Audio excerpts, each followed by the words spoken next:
Del Fattah al-Sisi, el presidente egipcio. Anteriormente se especulaba con la posibilidad de que pudiera asistir, pues bien, confirmada la participación del primer ministro Benjamin Netanyahu en esta cumbre sobre Gaza en Egipto. Y ya se encuentra en suelo egipcio el presidente francés Emmanuel Macron, que rechaza dimitir, abandonar el cargo y convocar elecciones. Todo ello después de que tanto la Francia insumisa de Jean-Luc Mélenchon como Reagrupación Nacional de Marine Le Pen hayan confirmado que van a presentar sendas mociones de censura contra el gobierno francés. Decía este caso el presidente francés que pedía a las fuerzas recomponerse, que por el sentido de la responsabilidad no piensa abandonar el cargo, que es el deber de todos, trabajar por la estabilidad. Un presidente, Emmanuel Macron, que decía que en este caso a los que alimentan la división tengo una mala noticia para ellos, pienso seguir en el cargo.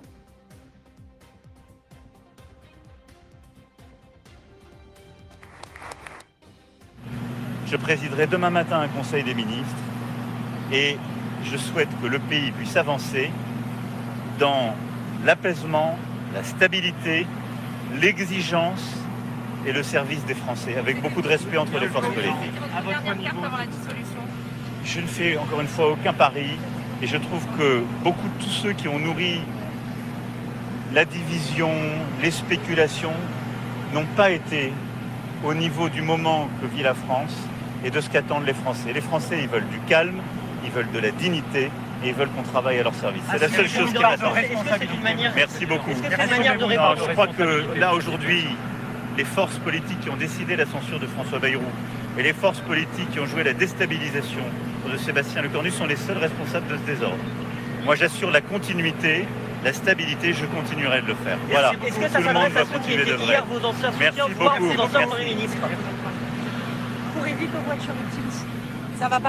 Esta comparecencia breve ante los medios de Emmanuel Macron, y por cierto que se espera en breves instantes que dé comienzo, se dirija ante el Parlamento israelí, la Knesset, del presidente estadounidense Donald Trump. Tenemos que hacer una pequeña pausa y se quedan al frente de las noticias con Sergio Fernández.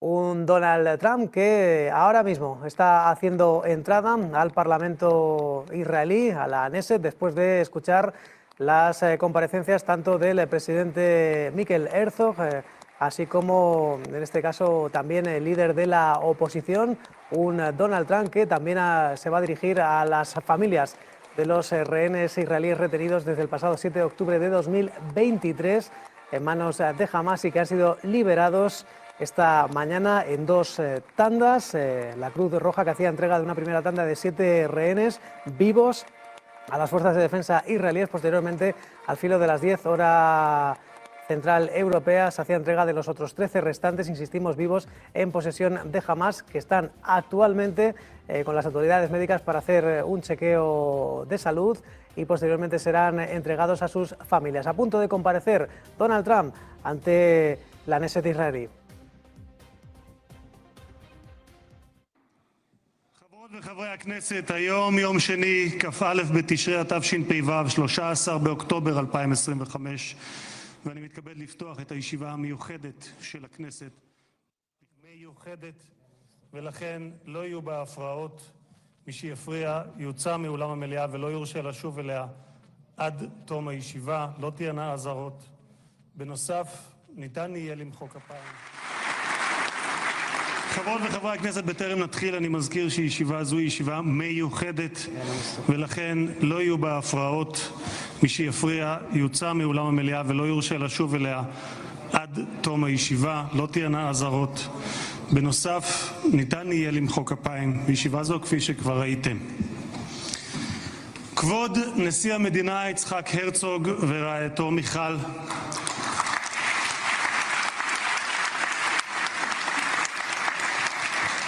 כבוד ראש הממשלה בנימין נתניהו ורעייתו שרה,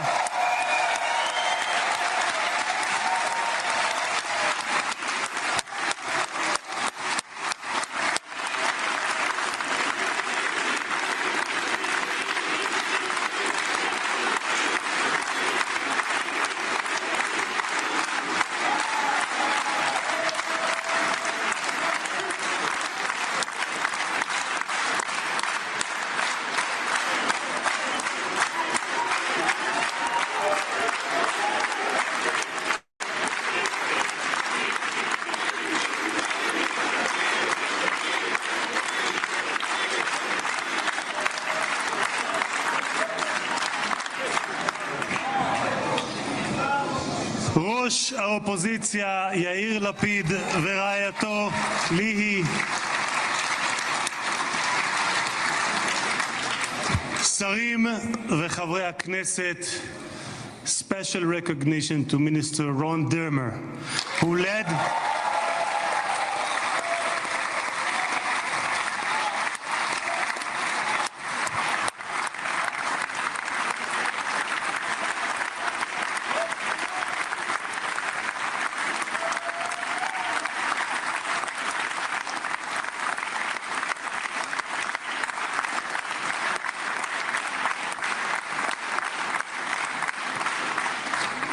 special recognition to Minister Ron Dermer, who led the negotiation team on behalf of Israel. Thank you, Ron. Secretary of State Marco Rubio,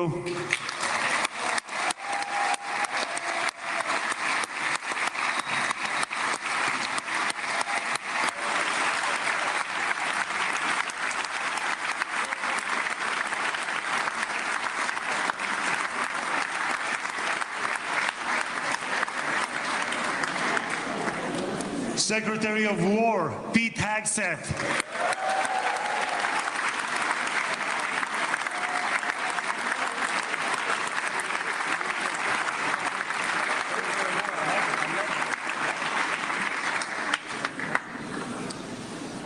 Chairman of the Joint Chiefs of Staff, General Dan Kane,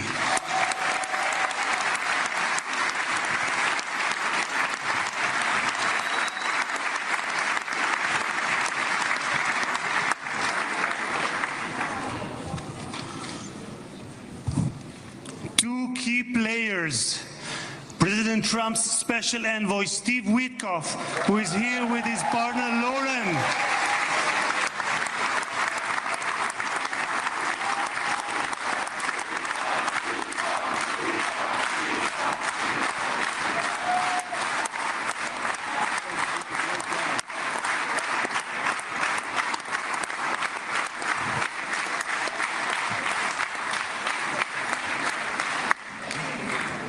and Jared Kushner, who is here with his wife Ivanka.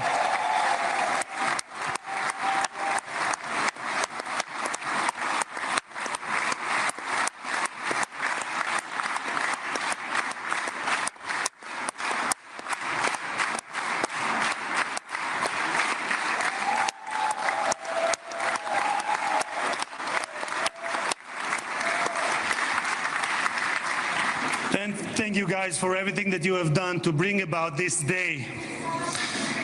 Ambassador of the United States to Israel, my dear friend and my absolute favorite rock star, Mike Huckabee.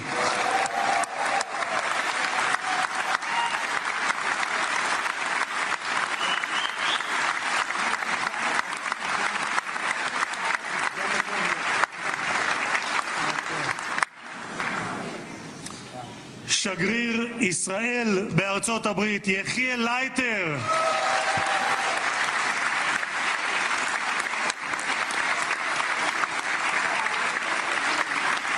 תודה. שגרירים וראשי משלחות זרות, ראש עיריית ירושלים, משה ליאון ורעייתו סתווית, סגל א' של המדינה, ראשי גופי הביטחון, אלה שנמצאים איתנו ואלה שבשטח, הרמטכ"ל רב אלוף אייל זמיר,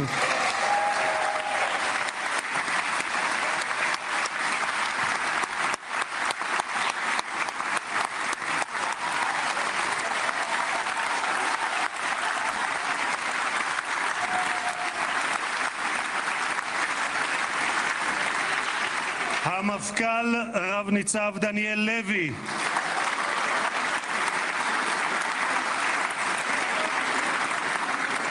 נציב שירות בתי הסוהר רב גונדר קובי יעקבי, הוא נמצא בשטח, הוא מאלה שנמצאים בשטח, נציב הכבאות וההצלה רב תפסר אייל כספי, ראש המוסד דוד ברנע,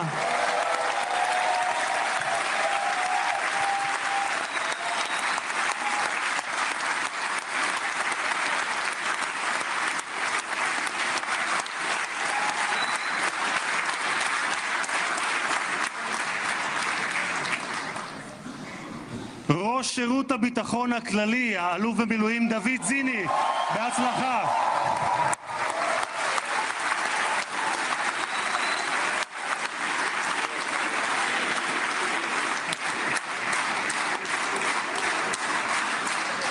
ראש מנהלת החטופים גל הירש.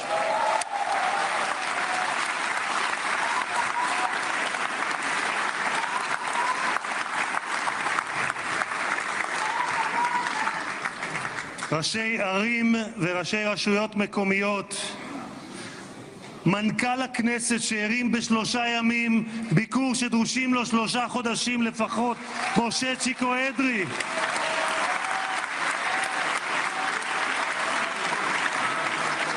מזכיר הכנסת עורך הדין דן מרזוק, היועצת המשפטית לכנסת עורכת הדין שגית אפיק,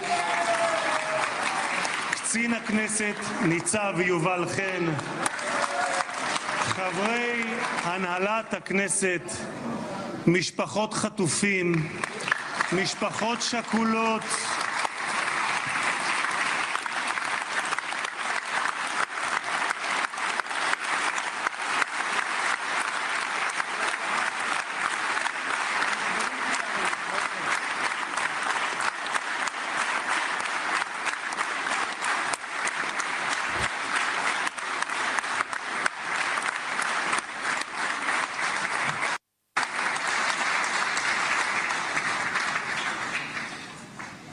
סגל א' של המדינה, מכובדים מהארץ ומהעולם, ואני פותר בזאת את הדוברים הבאים מאזכור כל המכובדים. קהל יקר, אזרחי ישראל, יש לי הכבוד המיוחד לברך יחד איתכם את החבר הטוב ביותר שהיה אי פעם למדינת ישראל בבית הלבן. ברוך הבא לישראל, ברוך הבא לירושלים, ברוך הבא לכנסת, הנשיא דונלד ג'יי טראמפ.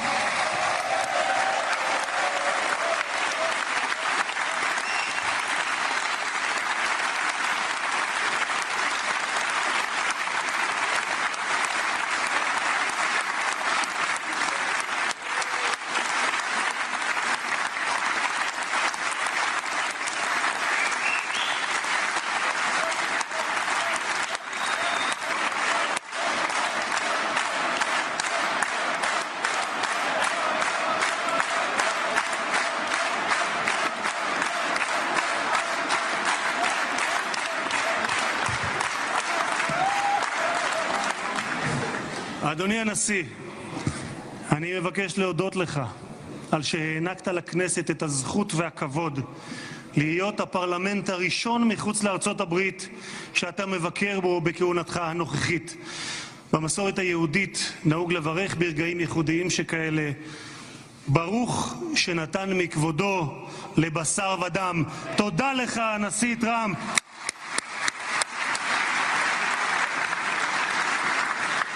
כבוד הנשיא, לפני 2000 שנה הוגלינו בכוח הזרוע מנחלת אבותינו, אבל בכל התפוצות בהן חיינו, מעולם לא שכחנו את ירושלים, הלב הפועם של העם היהודי מאז נוסדה כבירתו לפני 3000 שנה, ואליה התפללנו שנה אחר שנה אחר שנה.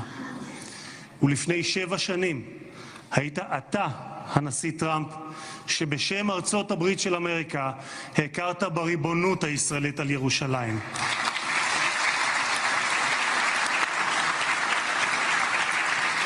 אתה מימשת הבטחה שנשיאים רבים לפניך הבטיחו, אבל רק אתה קיימת. העברת את השגרירות האמריקאית לירושלים השלמה והמאוחדת. תודה לך, הנשיא טראמפ. Atentos a la Knesset, el Parlamento israelí, donde en los próximos minutos va a comparecer el presidente estadounidense Donald Trump en este día de victoria, este día de celebración en Oriente Medio. Vamos a mirar también a noticias de última hora. Rápidamente les vamos a contar el Premio Nobel de Economía. Ya sabemos quiénes han sido los agraciados: Joel Mohir, Philippe Aghion y Peter Howitt, el Banco de Suecia, ha otorgado el galardón de Ciencias Económicas desde 1969. La Academia Sueca de las Ciencias ha galardonado a Joel Mokyr, Philippe Aghion y Peter Howitt con el Premio Nobel de Economía, oficialmente conocido como Premio del Banco de Suecia en Ciencias Económicas en memoria de Alfred Nobel. Dice sobre todo que han explicado el crecimiento económico impulsado por la innovación. Habla además de descubrimientos destacados en el ámbito económico. Sobre todo está destacando la capacidad de Mokyr de identificar prerequisitos para un crecimiento sostenido a través del progreso tecnológico. Resalta que Aghion y Howitt han impulsado la teoría del crecimiento sostenido a través de la destrucción creativa. Dice que los galardonados han enseñado que el crecimiento sostenido no puede darse por sentado. El estancamiento económico y no el crecimiento, dice, ha sido la norma durante la mayor parte de la historia de la humanidad. Su trabajo demuestra que debemos ser conscientes de las amenazas al crecimiento continuo y contrarrestarlas. Nuevo Premio Nobel Económico para Joel Mokyr, Philippe Aghion y Peter Howitt. Pendientes del Premio Nobel, nosotros volvemos a mirar a la meseta, a punto de escuchar a Donald Trump. Nuclear weapons is a major threat to our nation's national security interests. We can't allow Iran to go nuclear. איום על ארצות הברית משמעו איום על העולם החופשי כולו. את עמדתך העקבית ששמה את אמריקה ראשונה, America first, אך לא לבדה, but not America alone, הבאת עמך לבית הלבן בשתי כהונותיך. לפני 4 חודשים, לאחר שראש הממשלה נתניהו פתח במבצע עם כלבי, הורית על המבצע פטיש חצות, Midnight Hammer, פעולה אמיצה שלא הייתה כמותה עד שאתה הגעת.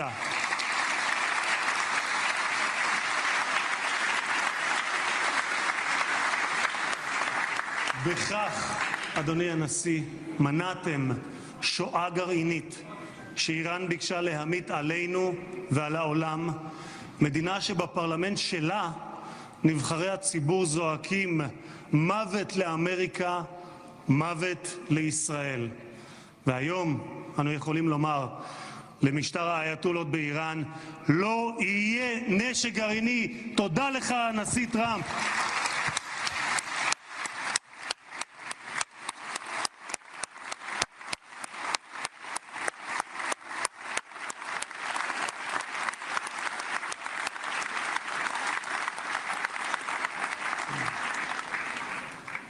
כבוד הנשיא, היום העם היהודי מציין את סיום חג הסוכות, ומחר נציין את שמחת תורה.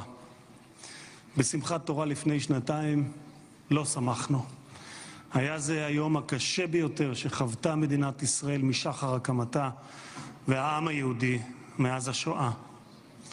עשרות פעמים הגעתי יחד עם מנהיגים זרים למקום הטבח, עם רבים מהם ישבתי לצפות בתיעוד המצולם של הזוועות שאני יודע שגם אתה ראית.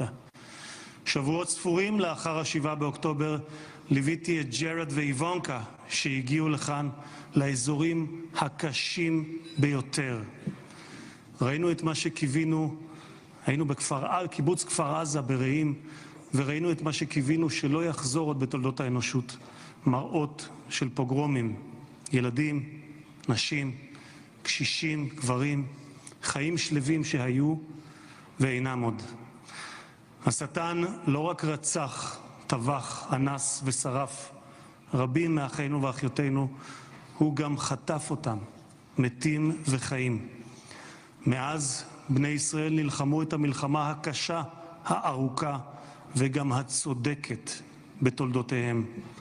הפצע הזה של אחינו החטופים בשבי נותר פתוח ושותת דם מאז 7 באוקטובר, כאשר כל עם ישראל כאב את כאב החטופים ובני משפחותיהם, התלויים בין תקווה לייאוש, בין חיים למוות, עד הבוקר הזה. במשך 2 במקום בו יושבים האורחים ביציע שמולנו, כבוד הנשיא, השקיפו מעלינו תמונות החטופים. הבוקר, לקראת האירוע ההיסטורי הזה, זכינו להוריד את התמונות עם חזרתם של החטופים למשפחותיהם. אני אעשה משהו ספונטני, אדוני הנשיא. את סיכת החטופים הזאת בצבעי כחול לבן קיבלתי מצביקה מור, אבא של איתן מור. אני מתכבד להוריד אותה, כי לפני רגע דיברתי עם צביקה, איתן כבר בידיהם, והם חוגגים את האיחוד הזה. תודה לך, הנשיא טראמפ.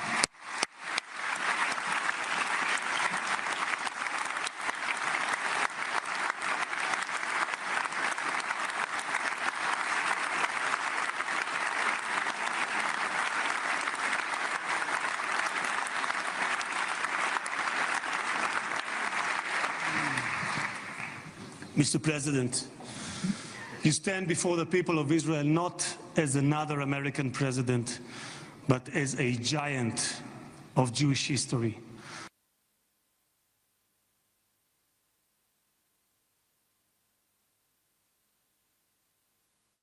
Desde el Parlamento israelí, hablando precisamente el presidente de la Knesset, agradeciendo a Donald Trump su labor por esta paz en Oriente Medio, decía también que ha librado a Israel de un holocausto nuclear. Dice que Irán quiere la muerte de Estados Unidos y de Israel. Seguimos escuchando la Knesset. That remembers, far from being a local struggle, what we are witnessing is a global struggle, a global battle between the forces of extremism, radicalism, and fundamentalism, and those of freedom, liberty, and democracy. What the world needs now is not appeasers who feed the crocodile in the hope that they will be eaten last, like the kind we have seen recently at the UN General Assembly. And by the way, President Trump, your team has checked the teleprompter, it is working beautifully. What the world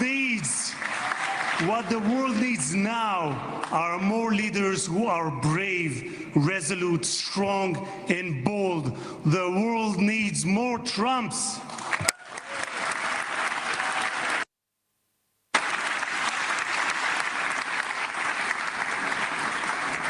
Mr. President, with your permission, I would like to take this moment to address Prime Minister Netanyahu.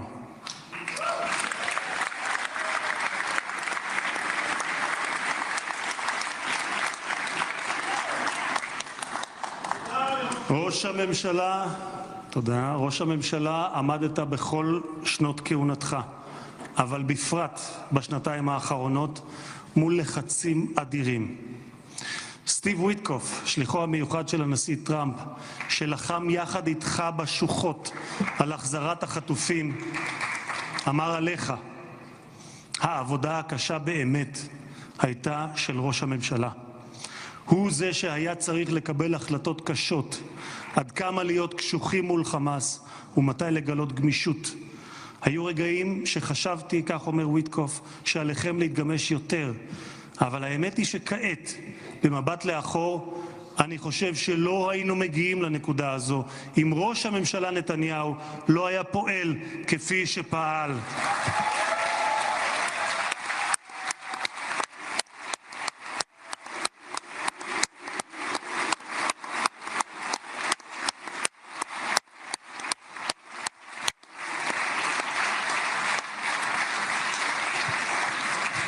גם הנשיא שלי, ממשיך וויטקוף, גם הנשיא שלי, אתה אדוני, הנשיא טראמפ, מאמין בכך. הוא מאמין שראש הממשלה נתניהו קיבל החלטות קשות מאוד, והיו אנשים פחות אמיצים שלא היו מקבלים החלטות כאלה. והנה אנחנו כאן היום, משום שלחמאס לא הייתה ברירה. כך אומר וויטקוף, הם נאלצו להגיע להסכם הזה. הלחץ היה עצום ולכם יש צבא גדול. התקדמתם משמעותית בשטח וזה מה שהוביל להסכם הזה. כך אומר השליח וויטקוף. אדוני ראש הממשלה, אתמול בדרכו לישראל אמר הנשיא טראמפ שאתה הוא האיש הנכון בזמן הנכון. ואני גאה לומר כאן, לעיני העולם, שבזכותך הגענו להישגים הרבים שאליהם הגענו. תודה לך, ראש הממשלה.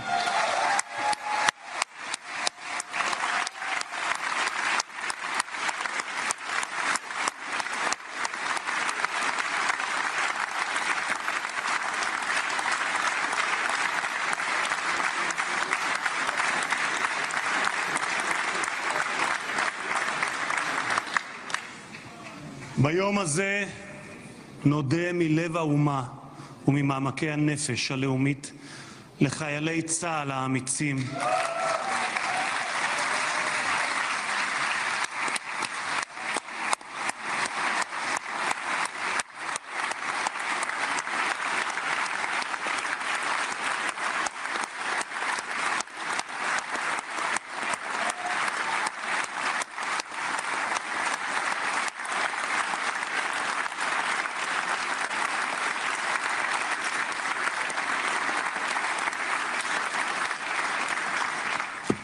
נודה לחיילי צה"ל האמיצים שהסתערו קדימה כאריות וסיכנו את חייהם כדי להגן על מדינת ישראל.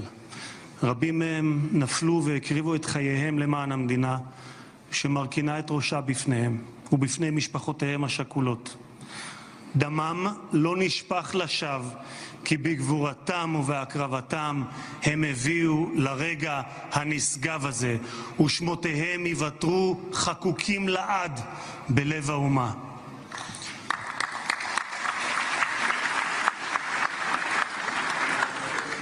President Trump, you are the president of peace. There was not a single person on this planet who did more than you to advance peace. No one even came close. Your election to the presidency marked a turning point, not only for the United States, but for the entire world. Through your strength of character and unwavering resolve, you brought an end to bloody conflicts in no fewer than 8 regions across the globe.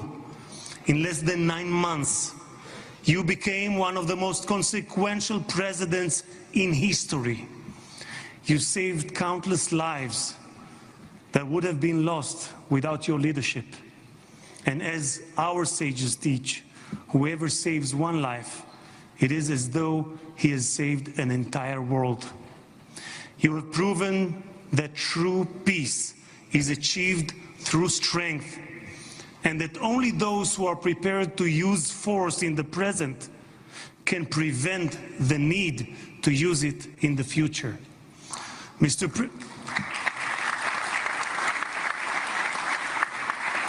President, you, more than any other individual, are deserving of the highest recognition for your efforts in promoting peace. Therefore, I hereby announce that together with our good friend, Speaker of the House, Mike Johnson, we will rally speakers and presidents of parliaments from around the world to submit your candidacy for the Nobel Prize, Peace Prize next year. There is no one more deserving than you, President Trump. No one.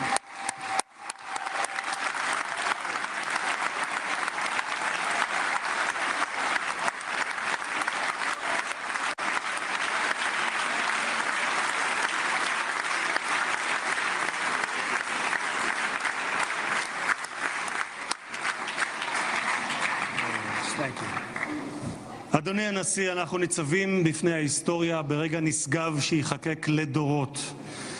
זה יום מאוד מרגש לאזרחי ישראל, יום שכולנו ייחלנו לו. בספר ירמיהו משיב השם לרחל המבכה את בניה.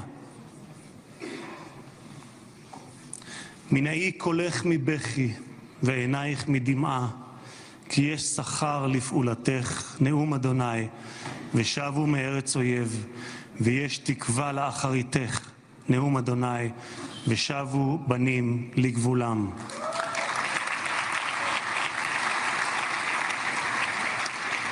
אני מבקש לאחל מכל ליבי החלמה מהירה ושלמה לפצועים ולחטופים השבים. כמה טוב שבאתם הביתה. הנשיא טראמפ, מי ייתן והעושה שלום במרומיו יברך אותך, נשיא השלום, את ארצך ואזרחיה, את משפחתך וכל היקרים לך, ויעשה שלום עלינו ועליכם. May God bless you, President Trump. May God bless the United States of America. And may God bless the state of Israel. תודה רבה וחג שמח.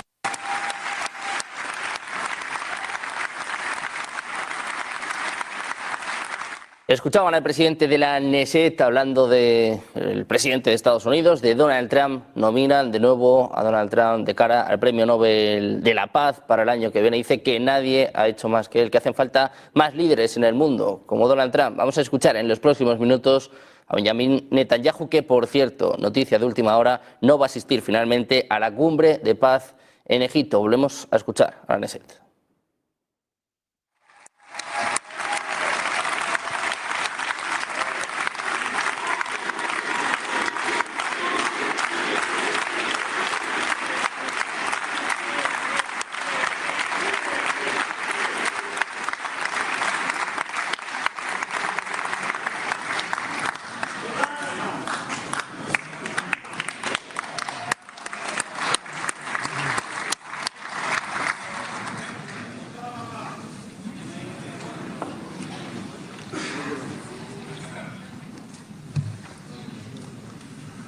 מכובדי הנשיא הרצוג ורעייתו מיכל, מכובדיי הרבים, ובראשם ידידנו הגדול, נשיא ארצות הברית, הנשיא דונלד ג'יי טראמפ.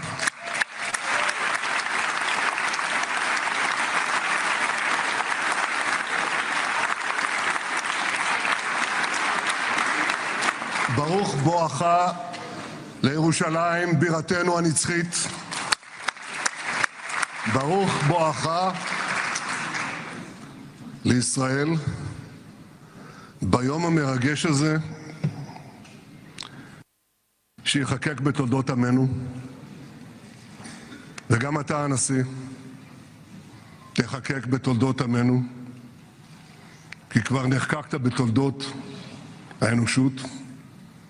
אבל אנחנו, כפי שנאמר, זוכרים את ידידנו, ואנחנו יודעים את חלקך החשוב והמכריע בהחזרת יתרת חטופינו ביום הזה שהתבשרנו עכשיו, רק לפני שעה קלה, שכל חטופינו החיים שבו אלינו. איזו התרגשות.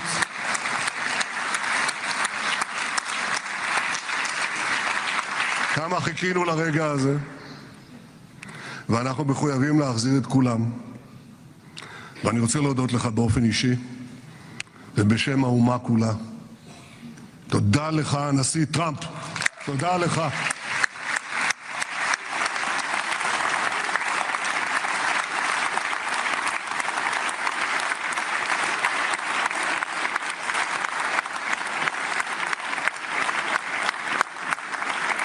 Now, I know that the teleprompters are working well, though I'm not using them.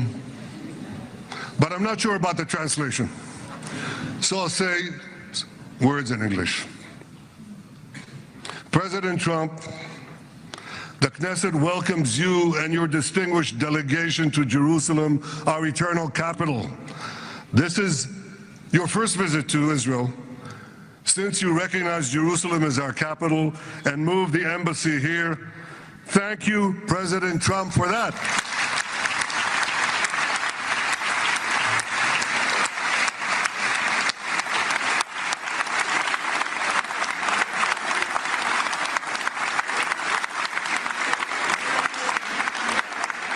There are many other reasons to thank you since your last visit here. Thank you for recognizing Israeli sovereignty over the Golan Heights.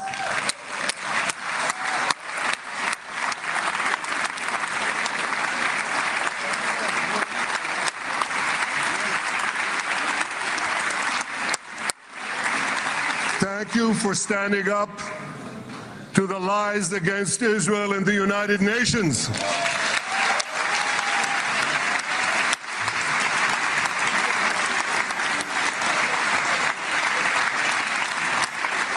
Thank you for recognizing in your 2020 peace plan our rights in Judea and Samaria, the ancestral homeland of the Jewish people.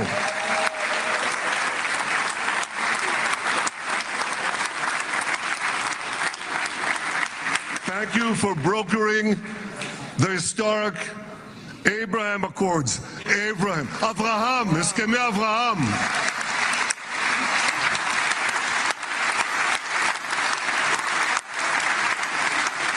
Thank you for withdrawing from the disastrous Iran nuclear deal.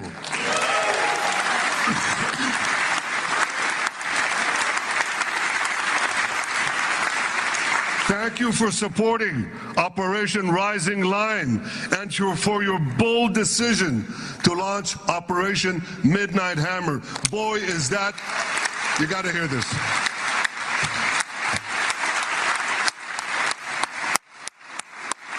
This is the most fitting name ever named for a military operation, because a little after midnight, you really hammered them. Oh, yeah.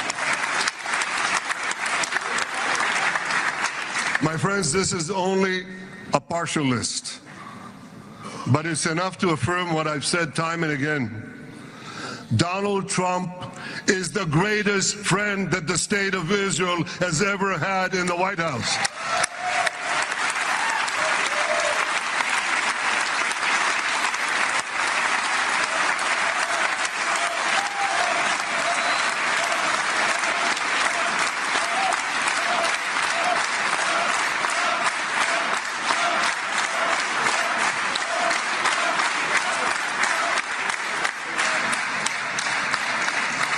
No American president has ever done more for Israel. And as I said in Washington, it ain't even close. It's really not a match. Mr. President, today we welcome you here to thank you for your pivotal leadership in putting forward a proposal that got the backing of almost the entire world. A proposal that brings all our hostages home.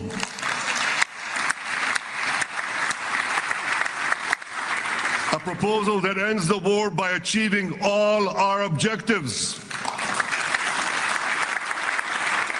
A proposal that opens the door to an historic expansion of peace in our region and beyond our region. Mr. President, you are committed to this peace. I am committed to this peace, and together, Mr. President, we will achieve this peace. We've done it before. We've done it before in the Abraham Accords, and we'll do it again. Mr. President, today the Jewish calendar marks the end of 2 years of war.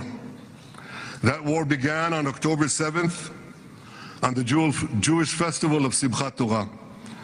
You always tell me, and you tell the world, remember October 7th. Mr. President, we remember. We remember the thousands of Hamas terrorists who stormed into our towns and kibbutzim. We remember the 1,200 people Hamas savagely slaughtered in cold blood, including dozens and dozens of Americans. We remember entire families burnt alive as they embraced each other.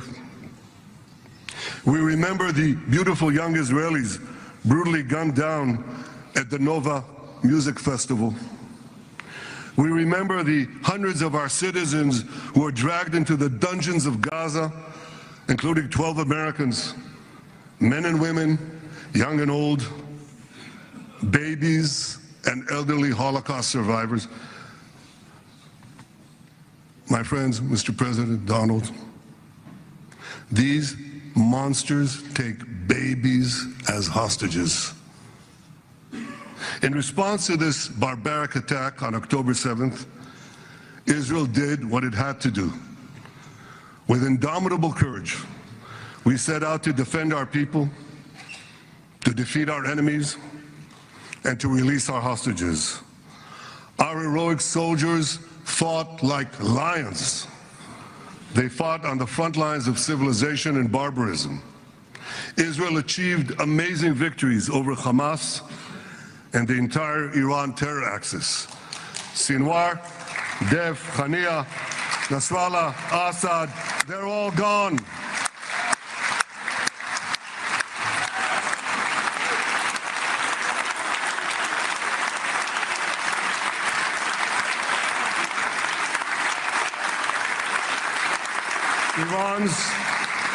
Iran's nuclear weapons and ballistic missile program, with your enormous help, Mr. President, rolled back. Half the Houthi leadership wiped out. But the price of this victory, the price of these victories, has been heavy. Nearly 2,000 of Israel's finest were lost, nearly half in battle. They left behind parents, spouses, siblings, and children. Their love and laughter, their promise and potential were lost forever. To the families of our fallen fighters, many of them are here, I say, I know the depth of your pain. I know the inconsolable grief that will accompany you for the rest of your lives. The state of Israel bows its head in eternal gratitude to our fallen heroes. Because of these heroes, our nation will survive. Because of these heroes, our nations will thrive. And because of these heroes, our nation will have peace.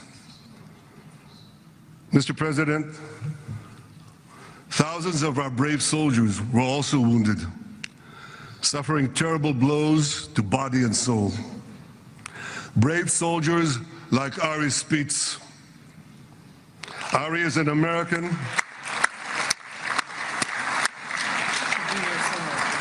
Ari is an American Israeli who was injured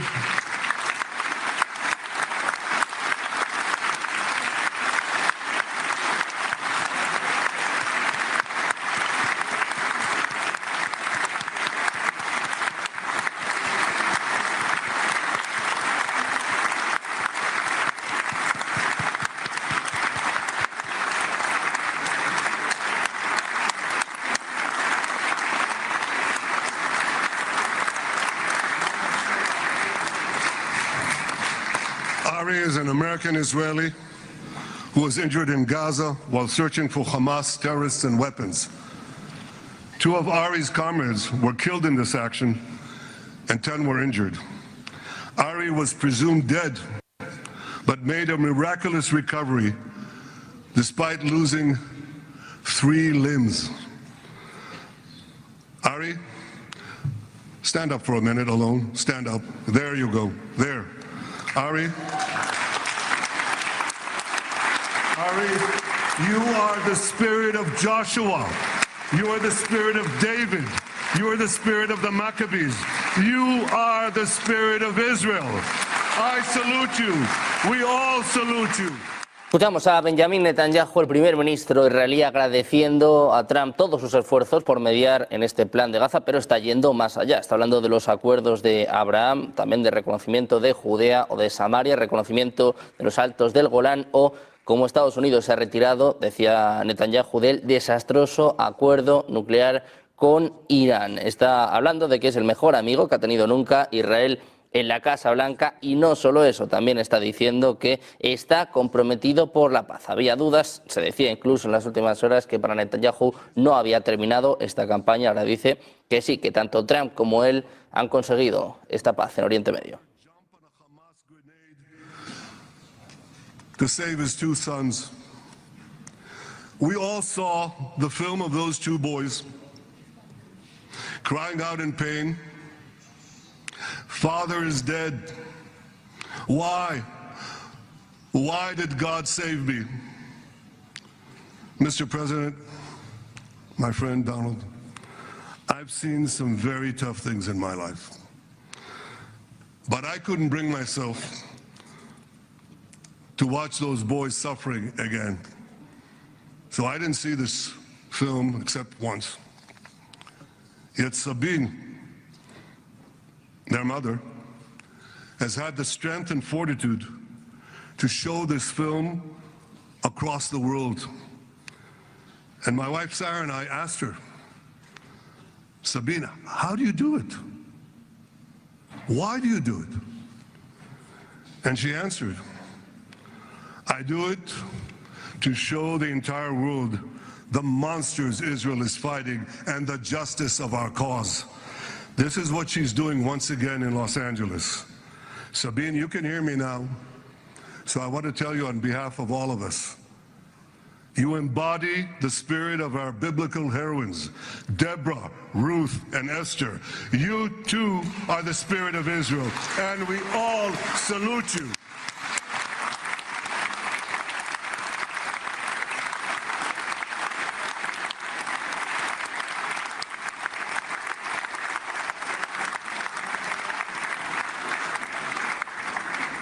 Mr. President, you asked me on our many conversations during the 12-day war with Iran, you asked me, how are the people holding up? And I said to you, our people are strong. Israelis are a nation of lions with unlimited resolve to defend our country and secure our future. The people give strength to our soldiers, and the people give strength to me and to my colleagues. The Jewish people have risen from the ashes time and again, but when we formed the State of Israel and the Army of Israel, we pledged never again would be defenseless against our enemies. And that resolute strength not only assures our survival, it assures our future, it assures peace. We have paid a high price for this war, but our enemies now understand just how powerful and just how determined Israel is. They understand that attacking Israel on October 7th was a catastrophic mistake. They understand that Israel is strong and that Israel is here to stay. And this, Mr. President, is the indispensable foundation of peace.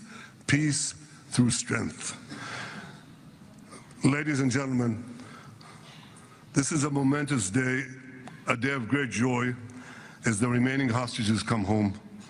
My wife Sarah and I have met with the hostage families many times. There were no words to describe their agony, only tears of bottomless sorrow and unimaginable pain. At the beginning of the war, I promised to bring all the hostages home. Today, with the indispensable help, the determined and focused help, the unremitting help of President Trump and his team, and with the incredible sacrifice and courage of the soldiers of Israel, we are fulfilling that promise.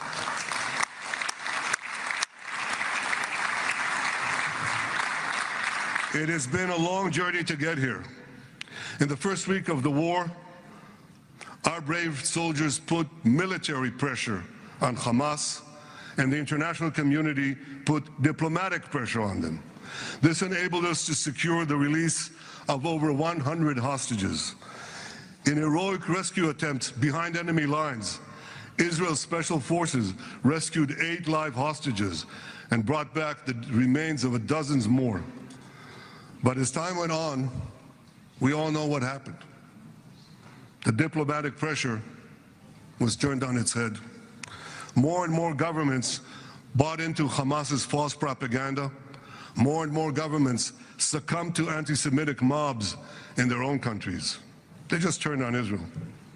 They called for us to surrender to Hamas demands, just leave Gaza immediately, they said, end the war without committing to disarm Hamas, without committing to demilitarize Gaza. Had Israel succumbed to those demands, not only would Sinwar, Nasrallah, Assad, and Iran's missile and nuclear program remain intact. Not only that, because in no time, the Hamas killers would be back on the border fence, ready to repeat the horrors of October 7th again and again, as they vowed to do. But just at that point of maximum pressure on Israel, a man named Donald J. Trump was elected President of the United States.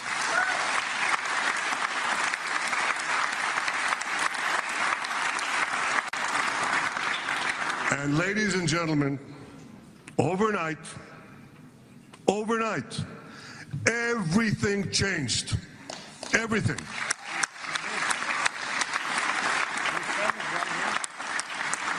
Mr. President, thanks to your unequivocal backing of Israel, we secured a second hostage deal within weeks of your election. And in the months that followed, we worked closely together to forge a path to bring the remaining hostages home and end the war. End the war in a way that ensures the disarming of Hamas, the demilitarization of Gaza, and that Gaza would never again pose a threat to Israel. 2 months ago, you fully backed my decision to send the IDF into the last Hamas stronghold in Gaza City. You shared my view that this military pressure would help free the hostages. And despite all the criticism, all the naysayers, we were right. Hamas caved in. And 2 weeks ago, you succeeded in doing something miraculous. You succeeded in doing something that no one believed was possible. You brought most of the Arab world, you brought most of the world behind your proposal to free the hostages and end the war. I want to thank Steve Witkoff, Jared Kushner, and Ron Dermer for their great contribution to this effort.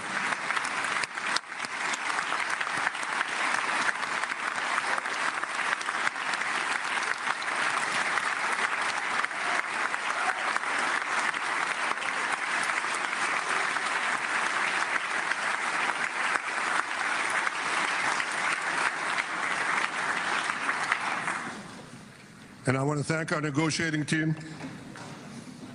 I believe that the close cooperation between the two of us, between our two nations, combining Israel's military pressure and President Trump's unmatched global leadership. I have to tell you, I've seen a lot of American presidents.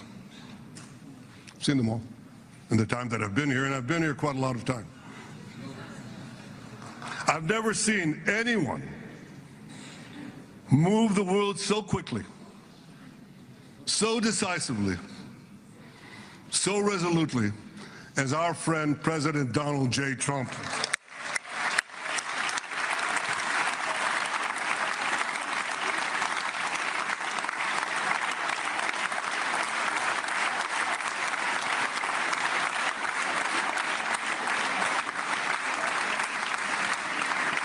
With our military pressure and President Trump's global leadership, we achieved this historic moment.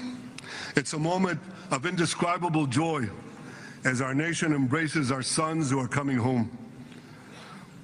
Mr. President, this week,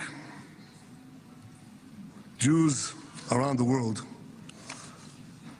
are going to read the book of Ecclesiastes, Kohelet, in the Bible. The Bible has many miraculous moments. One of them was your decision to bomb Fordo. I think it was a pivot of history because it wasn't meant only to bomb Fordo. That action and your previous action of taking out Qasem Soleimani, the architect of death, I think that changed the balance of power in the world. You brought America back again to the driver's seat.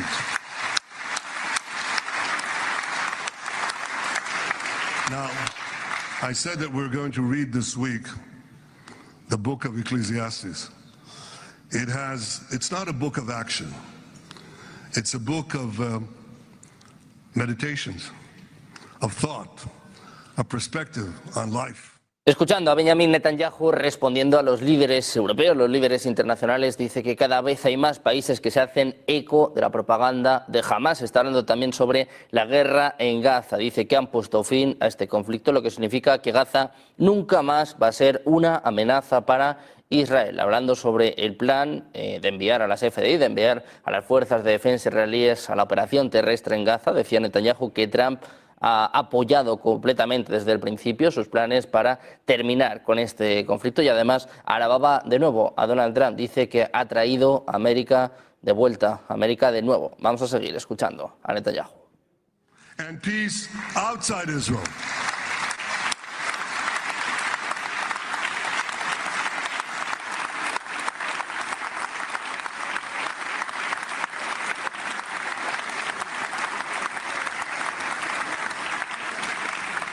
I look forward to continuing marching with you on the path we paved together with the Abraham Accords.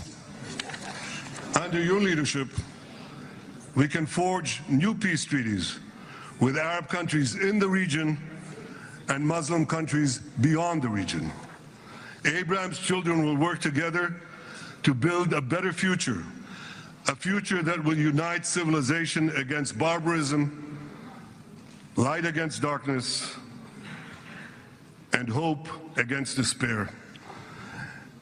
And my friends, I believe that with President Trump's leadership, this will happen a lot faster than people think.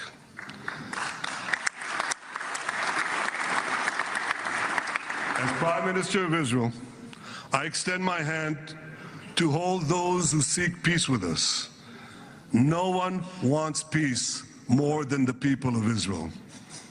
Israel will always remain vigilant in defending itself, and Israel will always remain full of hope.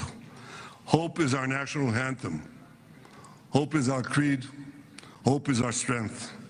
It is time, my friends, to realize that hope and expand the circle of peace. Mr. President, thank you for all you have done for us. I have submitted your nomination to be the first non-Israeli recipient of the Israel Prize, Israel's highest award. As to that other prize, just a question of time, you'll get it. But I want you to get the Israel Prize, our highest award, to our greatest friend.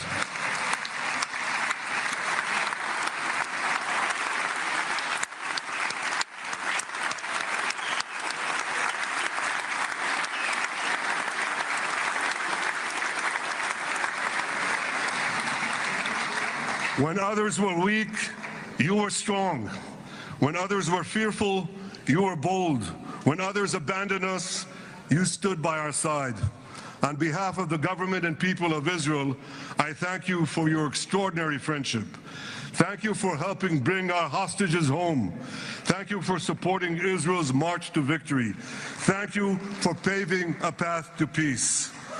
מכובדי נשיא ארצות הברית, ידידי דונלד, ברוך הבא לישראל, ברוך הבא לירושלים, ברוך הבא ביום המרגש הזה, שהחיינו וקיימנו והגיענו לזמן הזה.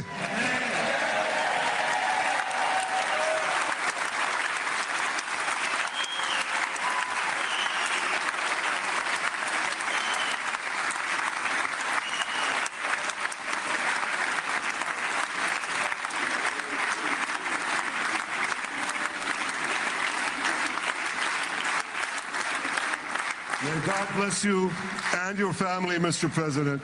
May God bless America. May God bless Israel. And may God bless the covenant between our two promised lands. Thank you, Mr. President.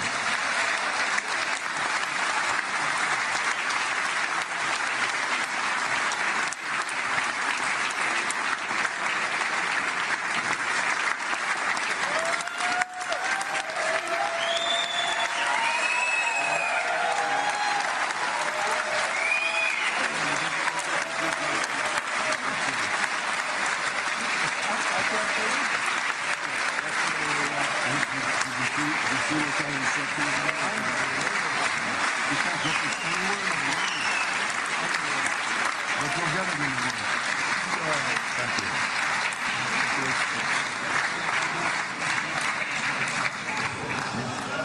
President.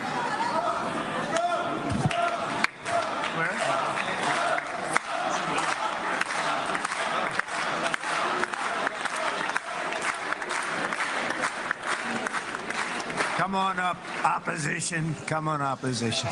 Yeah. Okay.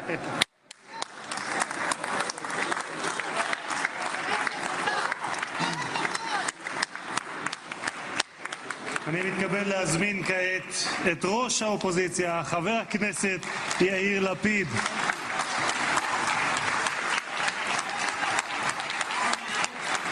A punto de escuchar al líder de la oposición, Yair Lapid, después de que Netanyahu haya vuelto a agradecer a Donald Trump, haya dicho que va a ser el primer nominado no israelí para el premio de Israel. Nosotros vamos a hacer una pequeña pausa, 2 minutos, y enseguida más información. Negocios Televisión.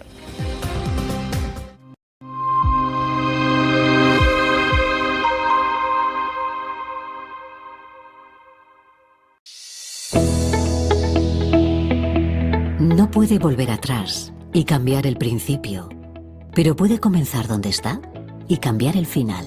En Luna Sevilla queremos ser su asesor financiero de referencia para mejorar su presente y su futuro patrimonial, prestando nuestros servicios como agentes de Caser Asesores Financieros. Somos una empresa con una clara apuesta por la formación de calidad, la información transparente y objetiva, y por el asesoramiento financiero personalizado y continuado.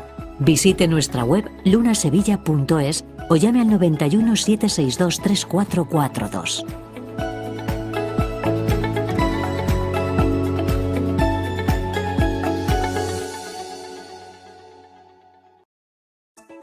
El auténtico valor es la tranquilidad. Resguarda lo que es tuyo con activos que trascienden el tiempo. Oro, plata, platino, paladio, rodio, osmio. Silver Gold Patrimonio te acompaña para que construyas un legado inteligente. Diversifica hoy. Protege tu mañana. silvergoldpatrimonio.com. Metales preciosos. Patrimonio brillante. Mírale, esperando a que pase el próximo trend.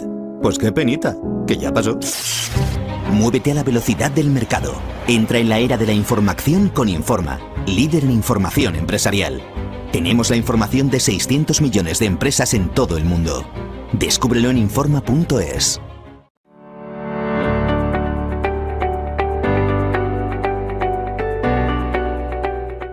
En el corazón de Madrid, descubre los Montes de Galicia, donde la tradición gallega se encuentra con la innovación culinaria.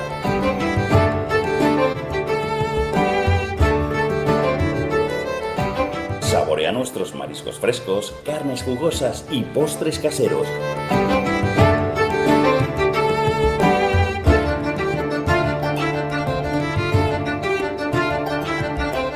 Todo preparado con ingredientes de la más alta calidad.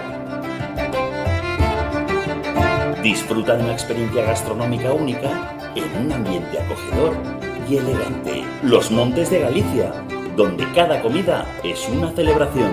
¡Te esperamos!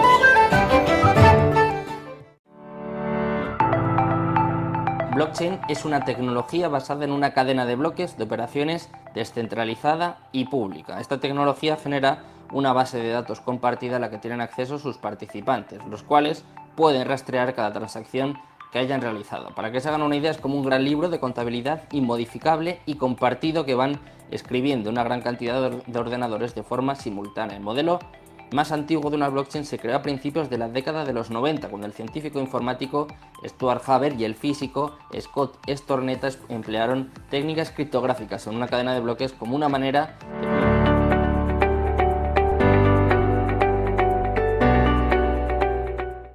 ¿Qué cuento quieres hoy? ¿Te cuento uno de los míos? ¿El del farmacéutico? ¿O el de María, la abogada? El de Ana, la arquitecta. Vale. Eres una niña que soñaba con crear los edificios más impresionantes de la Tierra. Se pasaba el día dibujándolos de cada ciudad. Y que cualquier persona... Cada profesional tiene detrás una historia increíble. Creer en ella es lo que de verdad cuenta. Arquia Banca, el banco de los profesionales. La tranquilidad no llega mágicamente. La tranquilidad se trabaja. En un mundo cada vez más inseguro, tus ahorros necesitan un refugio real. Oro, plata, platino, paladio, rodio, osmio. Silvergold Patrimonio te acompaña en la tarea de proteger tu futuro. Metales preciosos para un patrimonio inteligente. Empieza ya en silvergoldpatrimonio.com. Recibes un mensaje alarmante de tu inquilino en el que te informa que no puede pagar el alquiler. No te preocupes, SEAC está aquí para ayudarte. Nuestro equipo te asegura que recibirás tu renta a tiempo. Con SEAC, tu renta está protegida. Recibes el ingreso en tu cuenta como siempre. Disfruta de la tranquilidad sabiendo que SEAC maneja el imprevisto por ti. Alquila tranquilo. SEAC responde.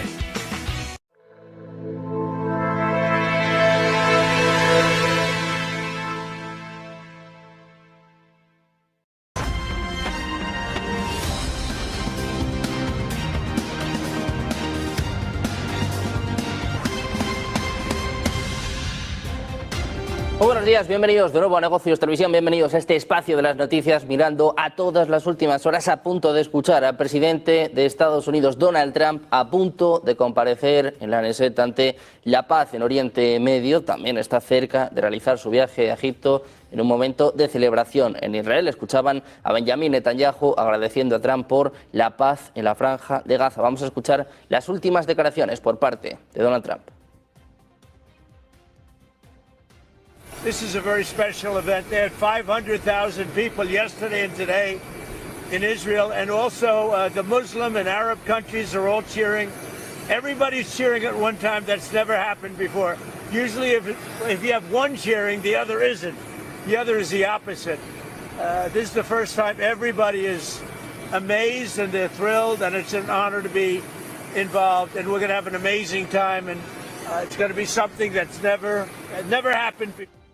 Además, hay que contarles que los 13 rehenes israelíes restantes con vida fueron entregados a la Cruz Roja. Pronto estarán con las fuerzas de defensa israelíes, lo que informaban los medios este lunes. Revelaron que los cuerpos de los rehenes muertos serán entregados hoy más tarde. Al Jazeera informó que a medida que los rehenes israelíes son liberados, los prisioneros palestinos también están subiendo a autobuses, abandonando su cautiverio, y que este proceso se lleva a cabo en etapas. Trump se encuentra en Tel Aviv para conmemorar la implementación de la primera etapa del acuerdo de alto el fuego.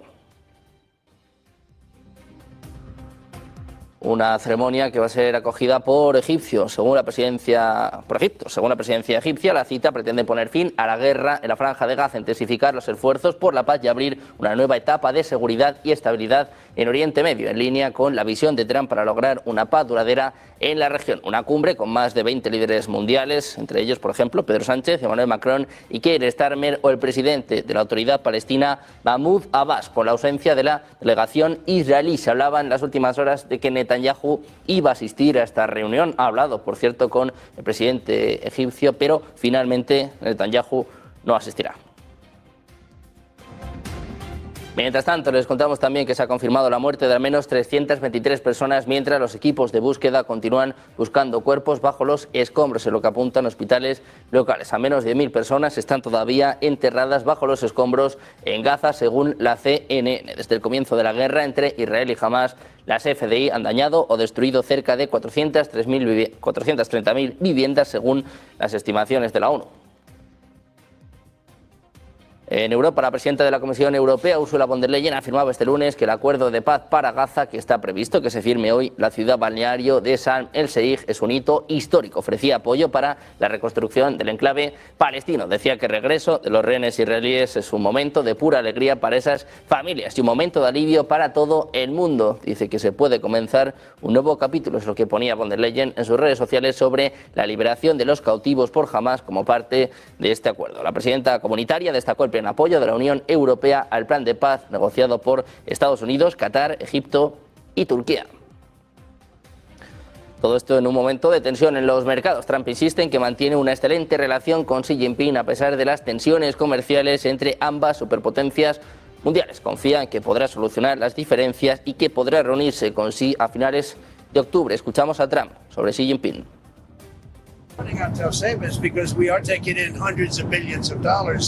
not only from China, from other countries. We've become a wealthy country again, and the tariffs have given us diplomatic strength. They've given us negotiating strength.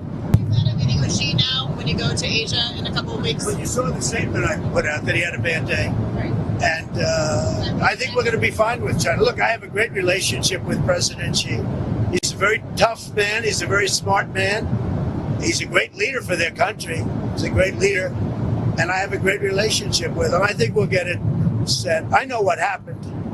I really understand what happened. And I'm not even saying he's wrong. But then we met him with something much tougher than what he did to us. Again, because of the tariffs, it's much tougher.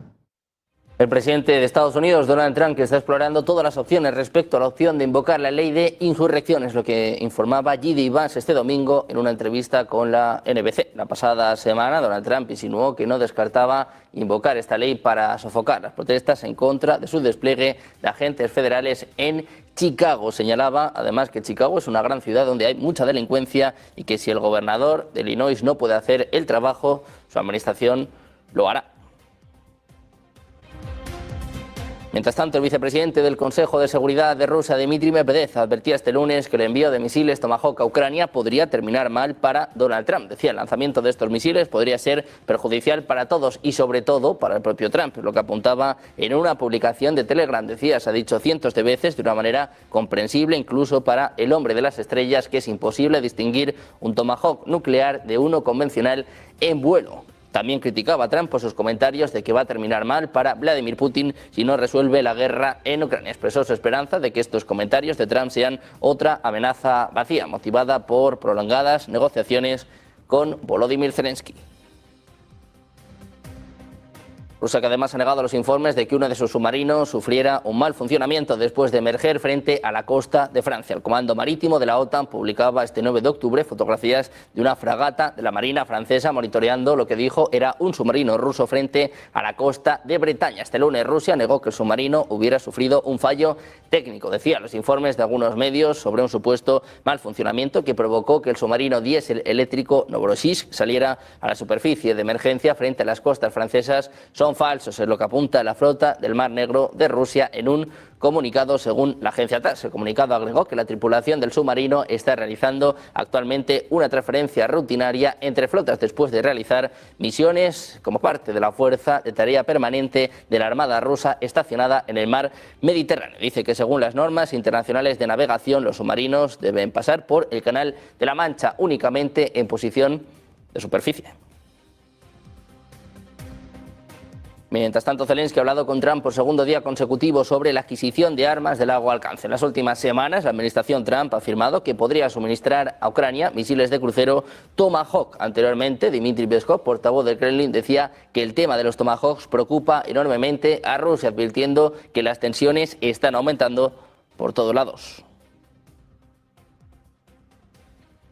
En la OTAN les contamos que los países bálticos están preparándose para un posible conflicto directo con Rusia mediante refuerzo de tropas, fronteras y el diseño de planes de evacuación. Todo con el objetivo de responder lo más rápido posible ante una hipotética agresión por parte del Kremlin. Lituania, por ejemplo, planea evacuar hasta 400.000 ciudadanos de las zonas fronterizas y la ciudad de Kaunas prepara refugios en escuelas, iglesias y centros públicos. Estonia, por su parte, contempla desplazar al 10% de su población y Letonia estima que podría haberse obligado a movilizar un tercio de sus habitantes. Las iniciativas llegan en medio de incremento de las tensiones entre los países bálticos y Rusia. En los últimos meses se han producido nuevas incursiones, incluso nuevos ciberataques. Se habla de actos de sabotaje y crisis migratorias o incluso de una invasión directa.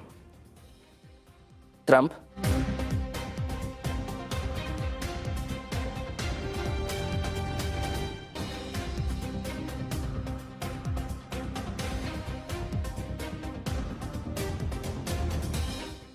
Pendientes de las últimas horas, nosotros volvemos a mirar a Israel, al Parlamento israelí. En la Knesset llega el momento histórico. Vamos a escuchar ya a Donald Trump.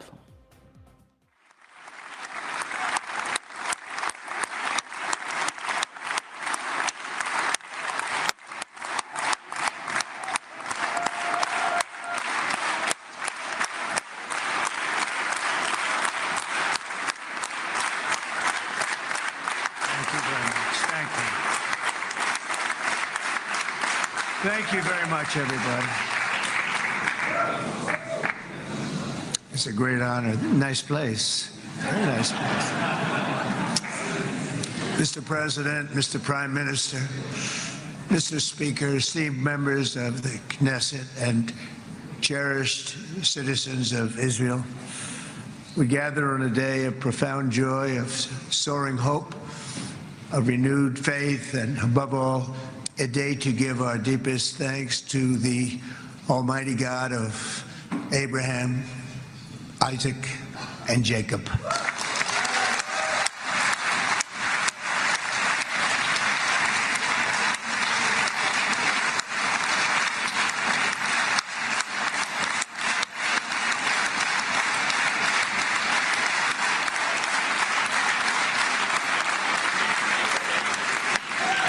After 2 harrowing years in darkness and captivity, 20 courageous hostages are returning to the glorious embrace of their families, and it is glorious.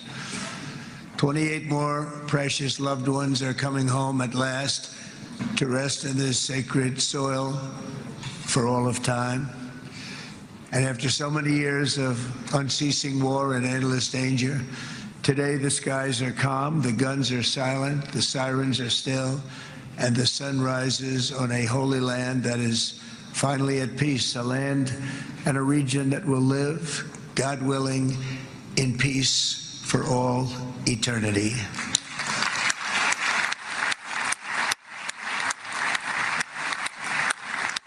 This is not only the end of a war, this is the end of an age of terror and death and the beginning of the age of faith and hope and of God. It's the start of a grand concord and lasting harmony for Israel and all the nations of what will soon be a truly magnificent region. I believe that so strongly. This is the historic dawn of a new Middle East. I want to express my gratitude to a man of exceptional courage and patriotism whose partnership did so much to make this momentous day possible. You know who I'm talking about. There's only one, Prime Minister Benjamin Netanyahu. Bibi, please stand up.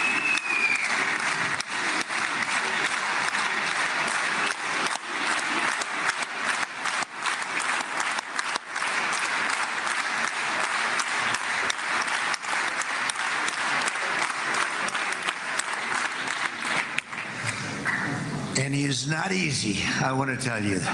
He's not the easiest guy to deal with, but that's what makes him great. That's what makes him great.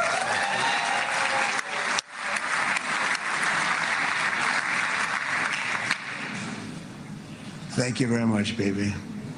Great job.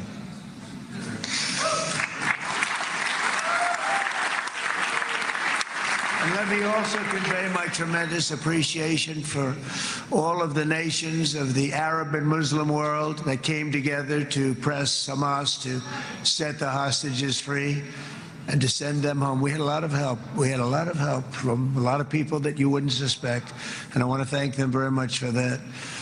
It's an incredible triumph for Israel and the world to have all of these nations working together as partners in peace.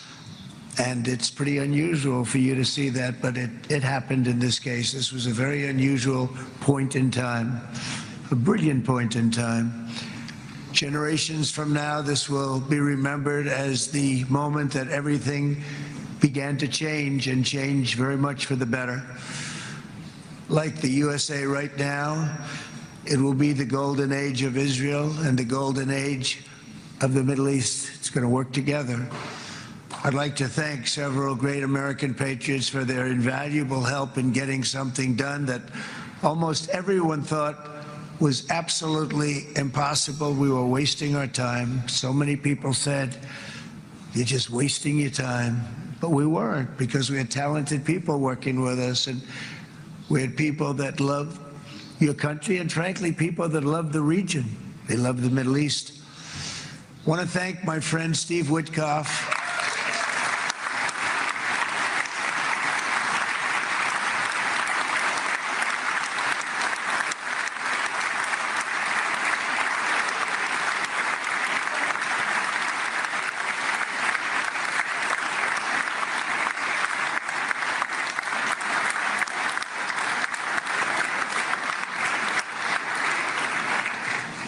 You know, Steve was chosen by me.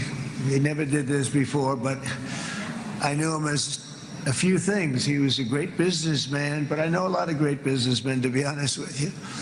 He had tremendous negotiating skills, but I know a lot of people that negotiate pretty well, although it is an art.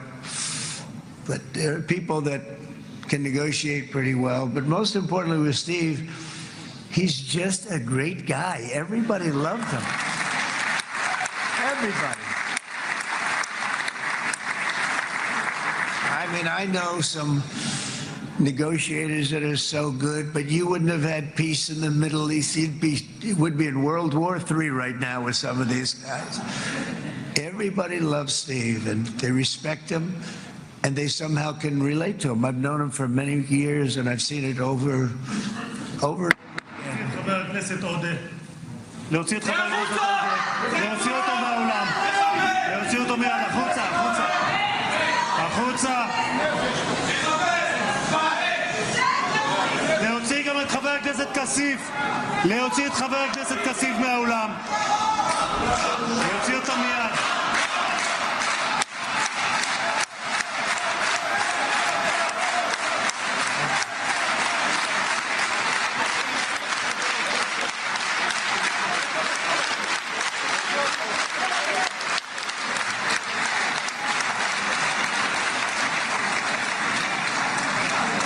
Sorry for that, Mr. President. Thank you. Please.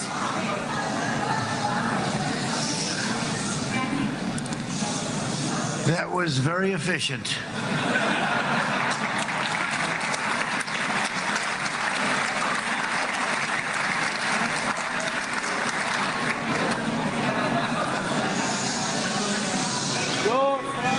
So back to Steve. He's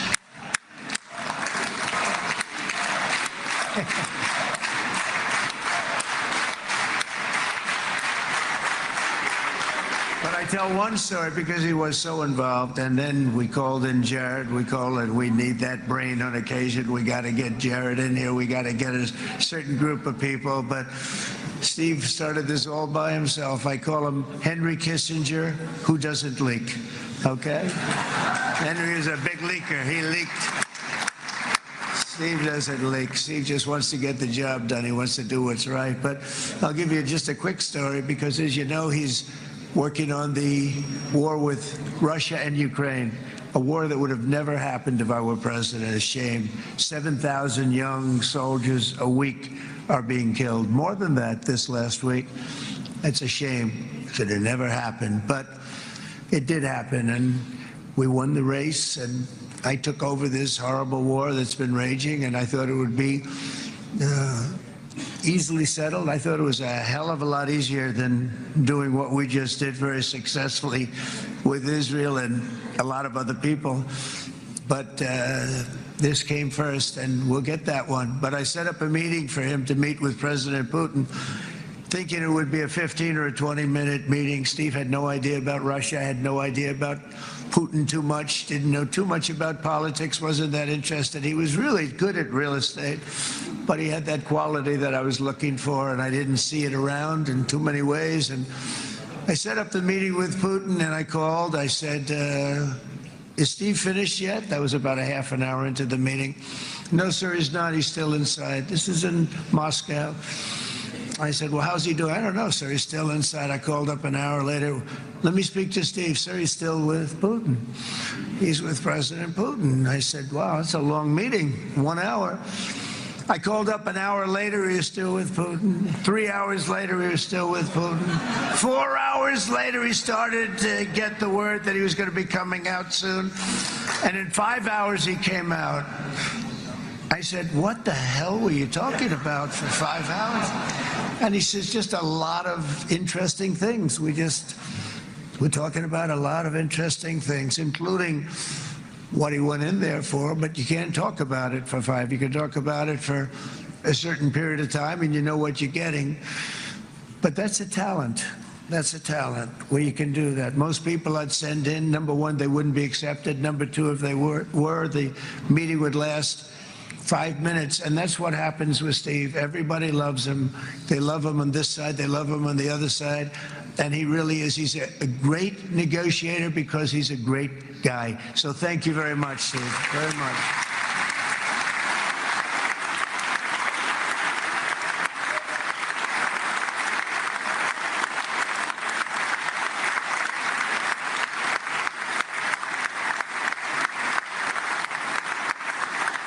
And let me also give a very special thanks to someone who truly loves Israel. In fact, loves it so much that my daughter converted. My daughter converted. I didn't know this was going to happen. And Ivanka's here.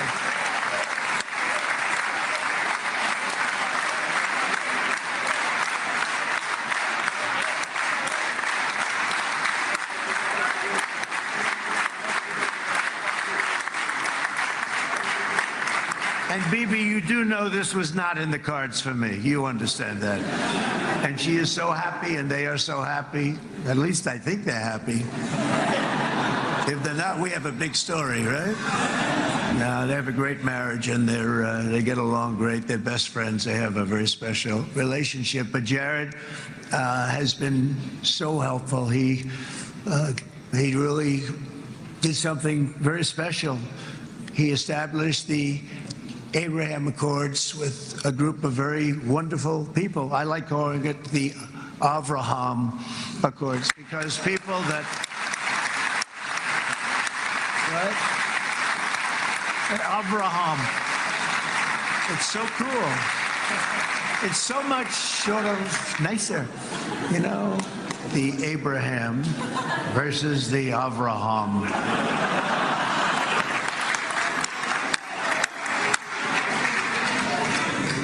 I just don't want to sound too sanctimonious when I do it, so, you know, I sort of split it up. This way we keep everybody happy.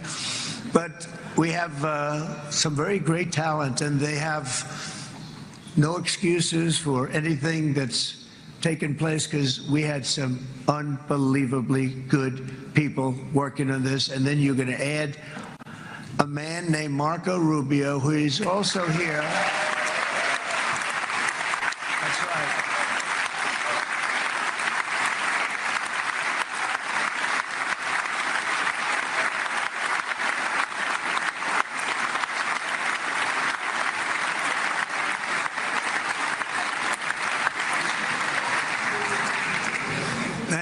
Prediction that Marco will go down, I mean this, as the greatest Secretary of State in the history of the United States. I believe that. I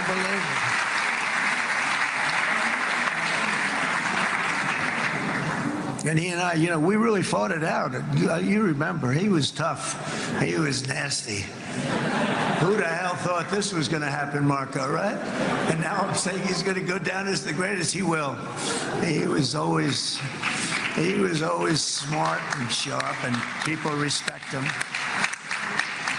And then we have somebody who's young, but an unbelievable leader. I saw it a long time ago, and he's turned out to be even better than we thought. Right, Susie? I think even better. And that's Pete Hegseth, who is our Secretary of War, formerly Secretary of Defense.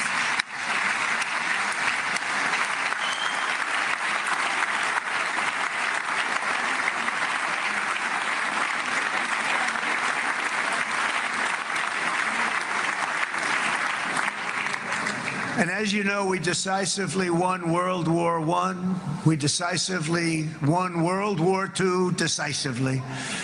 And everything in between and everything before it, we won everything. And then they had the brilliant idea of changing the name from war, you know, it was war, to defense. And with that went a certain thinking. And we fought in a very politically correct way after that. We always had the strongest military, and now we have a stronger military than we've ever had before. Because of my first term, I've totally rebuilt the military, every aspect of it. But we have, if you think, we settled 8 wars in 8 months, I'm now including this one, by the way, if that's okay. They may say, well, that was quick, because yesterday I was saying 7, but now I can say 8. The hostages are back. The hostages are back.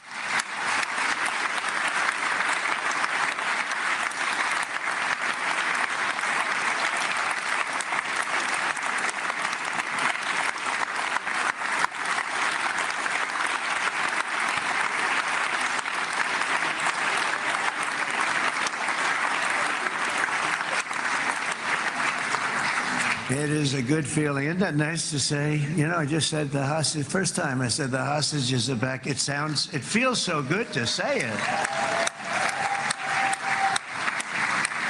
But when you settle 8 wars in 8 months, that means you don't like war. Everyone thought I was going to be brutal. In fact, I remember Hillary Clinton during a debate, she said, look at him, he's going to go to war with everybody. And actually, she said, he's got a personality that's all about war. No, and my personality actually is all about stopping wars, and it seems to work. It seems to work. But it also means this name change and our attitude that we're not going to go into a war, but if we do, we're going to win that war like nobody has ever won a war before. We will not be politically correct, but we're not going to be there.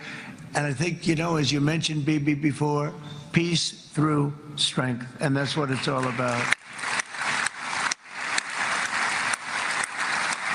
The United States has the greatest and most powerful military in the right now history of the world. I can tell you we have weapons that nobody's ever dreamt of.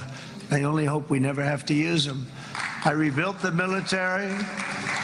I was proud to do it, but some of the things I hated to do. I hated certain of the weapons because the level of power is so enormous. It's so dangerous, so bad. But we have to do what we have to do. We make the best weapons in the world, and we've got a lot of them. And we've given a lot to Israel, frankly. And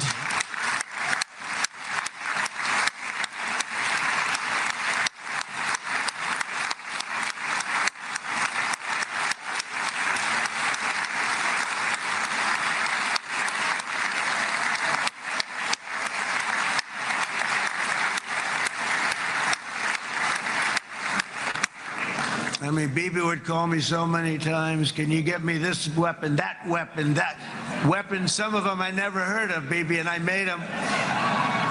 But we'd get them here, wouldn't we? And they are the best. They are the best. But you used them well. It also takes people that know how to use them. And you obviously used them very well. But so many that Israel became strong and powerful, which ultimately led to peace. That's what led to peace. So as we celebrate today, let us remember how this nightmare of depravity and death all began. 2 years ago, on the eve of the Simchat Torah holiday, thousands of innocent Israeli civilians were attacked by terrorists, and one of the most evil and heinous desecrations of innocent life the world has ever seen, the worst slaughter of Jews since the Holocaust. The cruelty of October 7th struck to the core of humanity itself. Nobody could believe what they were witnessing. The United States of America grieved alongside you, and we mourned for our own citizens who were so viciously taken that day.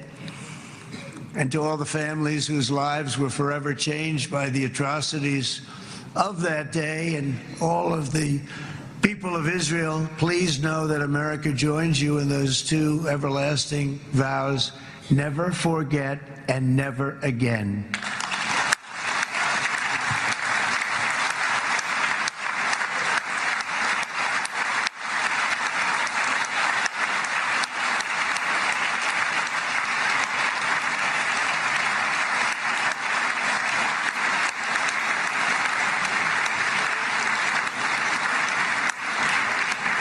From October 7th until this week, Israel has been a nation at war, enduring burdens that only a proud and faithful people could withstand. It was a very tough period of time. For so many families across this land, it has been years since you've known a single day of true peace. But now at last, not only for Israelis, but also for Palestinians and for many others, the long and painful nightmare is finally over. And as the dust settles, the smoke fades, the debris is removed, and the ashes cleaned from the air, the day that breaks on a region transformed and a beautiful and much brighter future appears suddenly within your reach. This is now a very exciting time for Israel and for the entire Middle East, because all across the Middle East, the forces of chaos, terror, and ruin that have plagued the region for decades now stand weakened, isolated, and totally defeated. A new coalition of proud and responsible nations is emerging, and because of us, the enemies of all civilization are in retreat. Thanks to the bravery and incredible skill of the Israeli Defense Forces and Operation Rising Lion,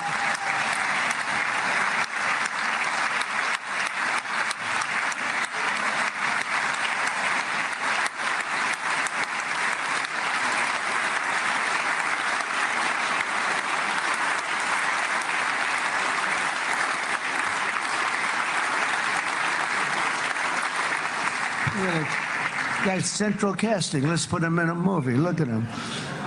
Great job. And my people loved working with you. Loved it. They worked so well together.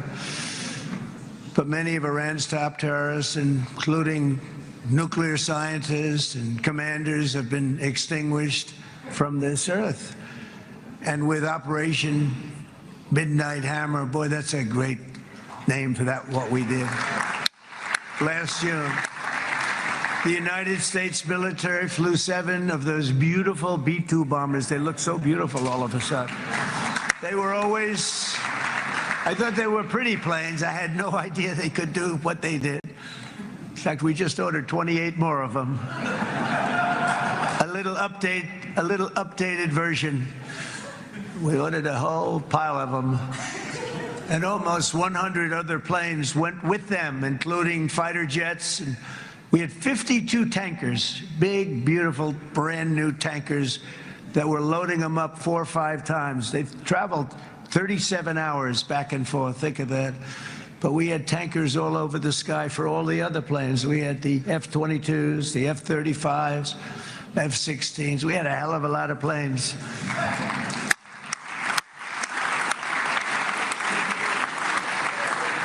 So we had 52 gas stations in the sky. That's what they call them. I'll tell you, I wouldn't want to be flying one of them. We have our great General Raisin Cain right here. General, stand up. This guy, what a general. Thank you.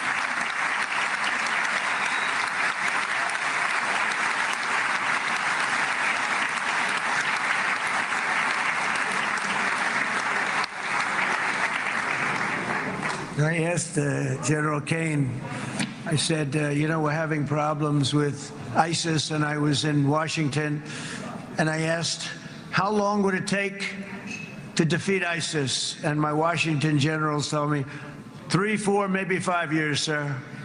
I said, I don't get it. We got the best equipment in the world. Why?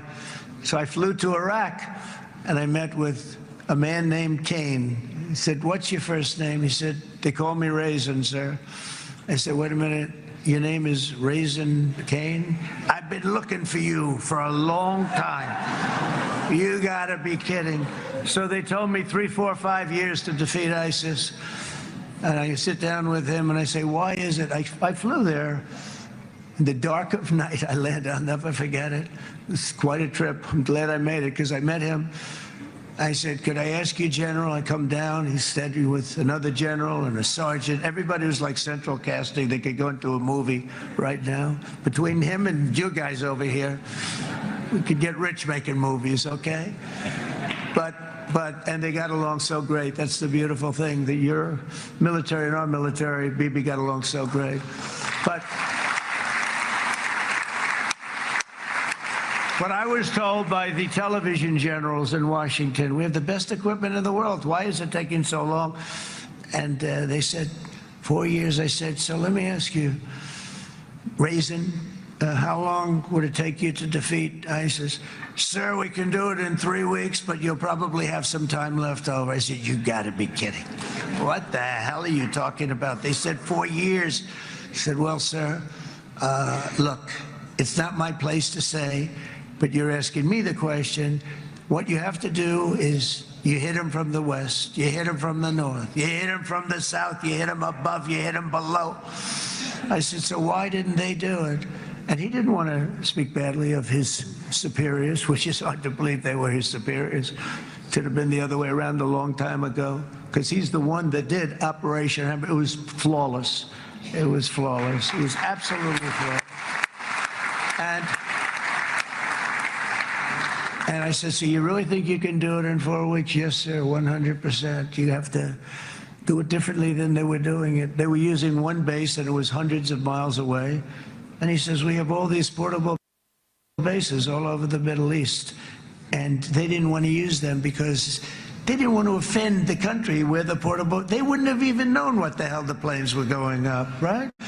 They wouldn't have known, but he said, no, they didn't want to defend anybody, offend anybody, and but we can do it in 4 weeks. I said, you sure about that? I'm going to call you back. I'll call you back on Monday. I'm going back to Washington.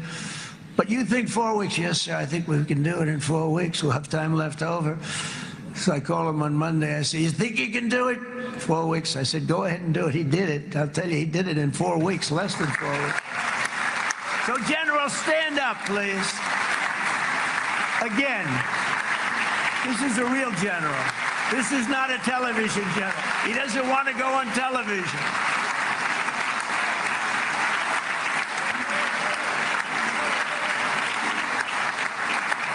He doesn't want to go on television. I said the other guys love being on television.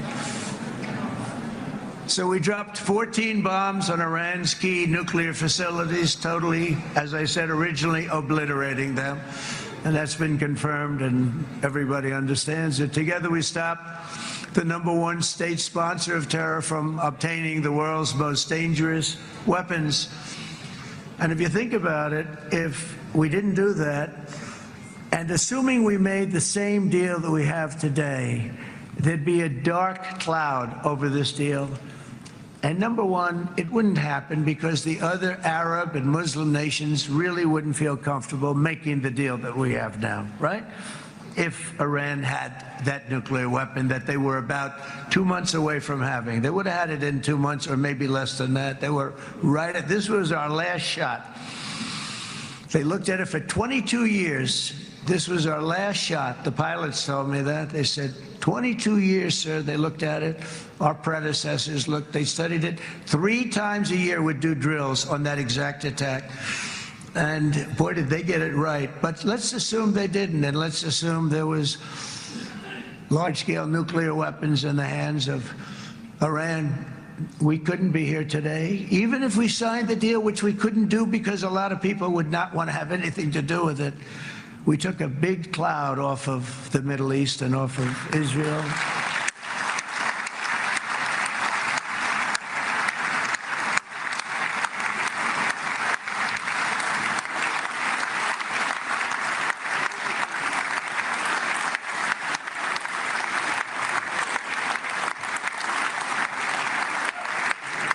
And it was my honor to help. But it isn't it true, though, that can you imagine the same, let's assume, Bibi, the same documents, we had everything the same, but you had somebody out there that was, in the opinion of everybody, all-powerful in the Middle East. They took a big hit, didn't they? Didn't they take a big hit? Boy, oh boy. They got hit from one side, from the other. And you know, it would be great if we could make a peace deal with them. And I think that's big. Would you be happy with that? Wouldn't it be nice, I think? Because I think they want to. I think they're tired. Somebody said, sir, they're starting their nuclear program again. I said, let me tell you something. They're not starting anything. They want to survive. The last thing they want to do is start digging holes again in mountains that just got blown up and start They're not doing it. They want to survive, okay? But I think we have a chance. Steve, you, and I think Jared, come on, I'll call you back for another one. We always bring Jared when we want to get that deal closed. We bring Jared, but Steve, you and Jared and the General and Pete and Marco, you'll get that deal done easy. I think that'll be easy. But first we have to get Russia done. We got to get that one done. If you don't mind, Steve, let's focus on Russia first, all right? We'll get it done. In Lebanon, the dagger of Hezbollah, long aimed at Israel's throat, has been totally shattered. My administration is actively supporting the new president of Lebanon in his mission to permanently disarm Hezbollah's terror brigades. He's doing very well.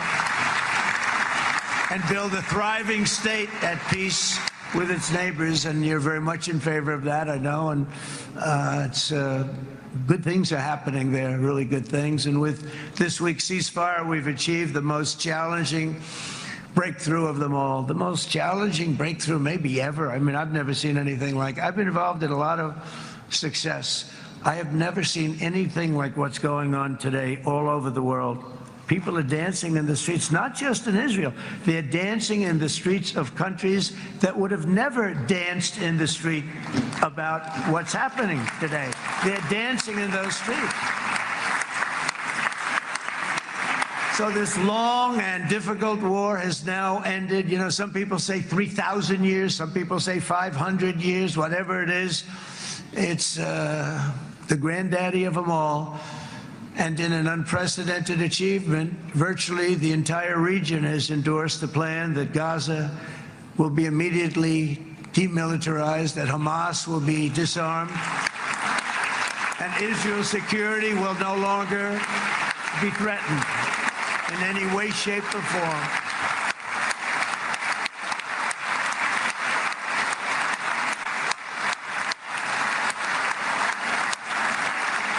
So Israel, with our help, has won all that they can by force of arms. You've won. I mean, you've won. Now it's time to translate these victories against terrorists on the battlefield into the ultimate prize of peace and prosperity for the entire Middle East. It's about time you were able to enjoy the fruits of your labor. Mr. Opposition Leader. I said he's a very nice opposition leader. I think no, he's a nice man. Bibi, he's a nice man.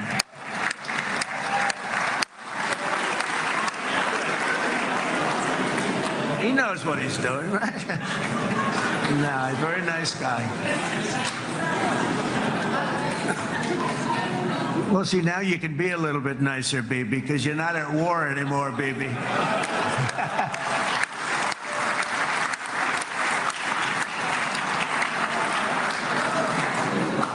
But only by embracing the opportunities of this moment can we achieve our goal of ensuring that the horrors of recent years will never happen again. You don't want to have to go through this again. 8 years ago, I came to this region on a very special first trip abroad as the President of the United States. I came here very early at your request. I addressed the leaders of the Arab and Muslim world gathered in Saudi Arabia and said that it was time to build a future free of the grip of extremism and terror. And interestingly, right now, as soon as I'm finished, I'm quite late. You've kept me quite late between opposition leaders and Bibi's brilliant but very long speech. I thought I was going to run up here, make a speech, and then head to Egypt. It didn't work out, though. And you made a pretty long one, too, sir.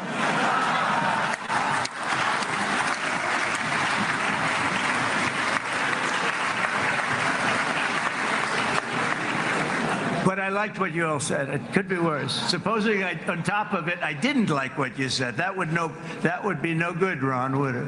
Ron, you did a great job, by the way, Ron.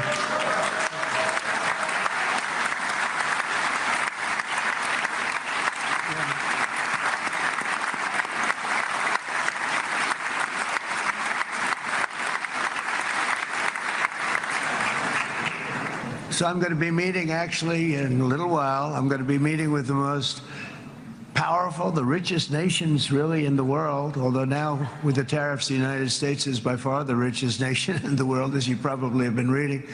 But the richest nations, most powerful nations, you know, tremendous, headed by some tremendous people in many cases. Some cases I wouldn't say necessarily I would endorse, but I will tell you some incredible people that really helped us make this all possible. So I'll be going there. I'll be quite late. They might not be there by the time I get there, but we're going to give it a shot. But the journey we started back then led to the crushing defeat of the ISIS caliphate, to the monumental Abraham Accords, and ultimately to the historic ceasefire this week, in which many of those same nations really played a very pivotal role, I have to tell you. Steve will tell you that. Jared will tell you that. Together we've shown that peace is not just a hope that we can dream about. It's a reality we can build upon day by day, person by person, and nation by nation. And because of that, the Middle East is finally ready to embrace its extraordinary potential. You have extraordinary potential in this region. It should now be clear to everyone throughout the region that decades of fomenting terrorism and extremism, jihadism and anti-Semitism have not worked. They haven't worked. They've been a disaster. They've just killed. They've killed. They've backfired completely and totally. They've just totally backfired. Everything that you thought, take it worst case, it's turned out to be worse than that. They have not worked. From Gaza to Iran, those bitter hatreds have delivered nothing but misery, suffering, failure, and death. They've served not to weaken Israel, but to annihilate the very forces that did the most to foment this hatred. And it's really, I mean, everybody that's tried it has become irrelevant. Meanwhile, we've seen those nations that set aside their differences, reached across ancient divides, and pursued engagement are now among the most successful in the region. They're getting along with Israel, and they're doing great. And I can tell you the 4 nations that joined the Abraham Accords early on, and you'd all be doing me a favor, and I'm going to be saying this in a little while to some other friends, would love you all to, is this right, Jared? Join up in the Abraham Accords. We have to join up and get together. You can have that whole thing filled out. We had a very weak administration, worst president in the history of our country by far.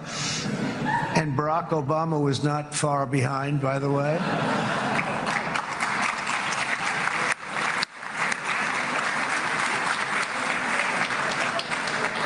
And they did nothing with this incredible document, the Abraham Accords, but now you can fill them up. Now you have peace, you have people that really like Israel. Well, I'll tell you what, and they like Israel a lot more today than they did even 5 weeks ago. Like, you've made a lot of, you've come back strong, because it was getting to be a little nasty out there in the world, and ultimately the world wins. You can't beat the world. Oh, I would say to Bibi, it's now time. And he understood it better than anybody, because ultimately, you know, the world's a very big place. And I've said a lot. I said, this piece of land is very small. It's unbelievable what you've done with that tiny, you look at a map even of just, not the world, the Middle East, and you have this little dot. And think of what you've done. It's incredible. It's incredible.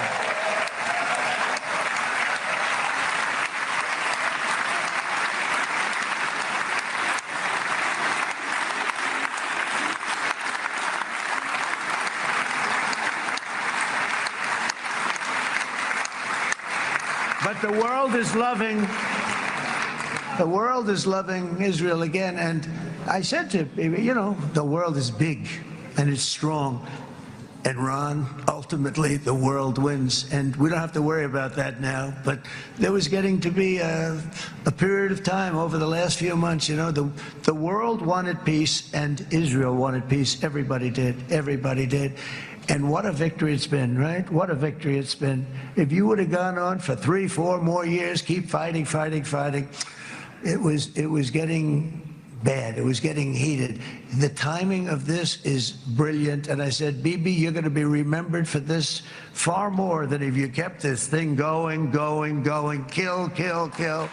It would be it would not be the same. And I just want to congratulate you for having the courage to say, that's it, we've won. And now let's enjoy our lives and let's rebuild Israel and make it stronger and bigger and better than it's ever been before. We're going to do that. Took a lot of guts. And the choice for Palestinians could not be more clear. This is their chance to turn forever from the path of terror and violence. It's been extreme, to exile the wicked forces of hate that are in their midst, and I think that's going to happen. I've met some people over the last couple of months that want to see it happen very much, and after tremendous pain and death and hardship, now is the time to concentrate on building their people up instead of trying to tear Israel down. We don't want that to happen again.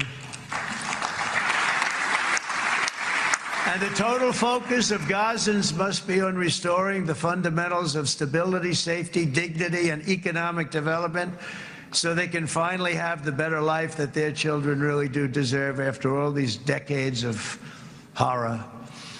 I intend to be a partner in this effort in the sense that we're going to help and we're going to do something that became unbelievably popular. Everybody wants to be on it.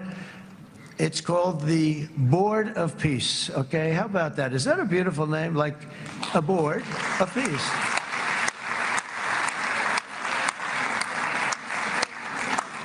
The only bad thing from my standpoint, every single nation involved has asked me to be the chair, and I'll tell you, I'm very busy.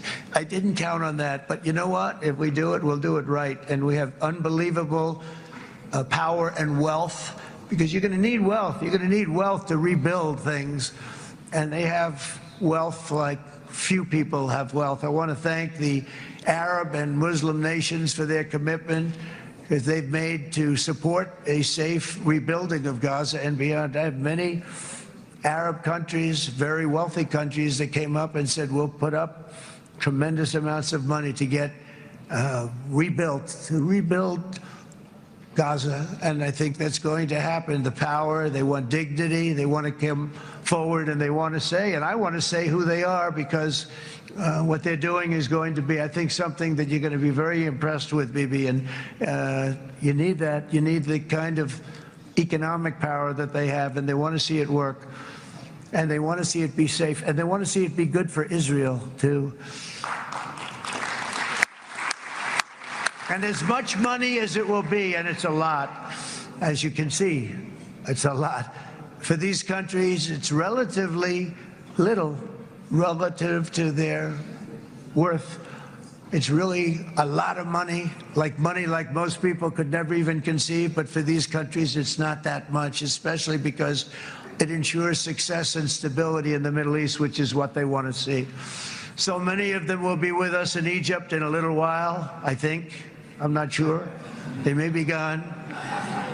They may have taken their Boeing 747s and left. I said, what kind of a plane do you fly? 747. I said, that's a large plane. No, they may have. Steve, do you think they've left on their their brand new Boeing 747s? Or, I don't know. We're going to find out soon. It's going to be a big story. There'll be 2 people left. And they'll be the 2 poorest ones.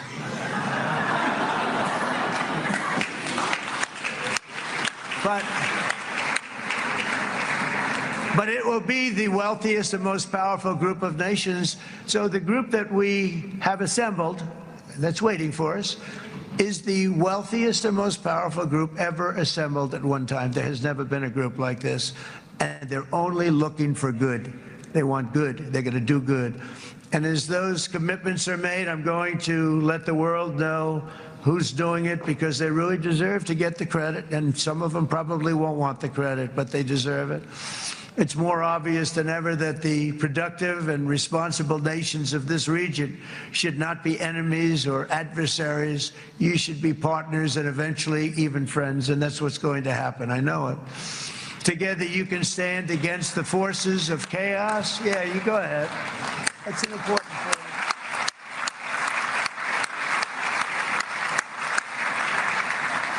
Because you can stand against the forces of chaos that threatened all of your interests, and it's always a big threat, and unleash incredible prosperity and opportunity for all the people of these lands, and that's what's going to happen. You're going to unleash numbers and success, the likes of which Israel has never been able to think of, because you're so firm, and you should be, and you've done the right thing in defending yourself.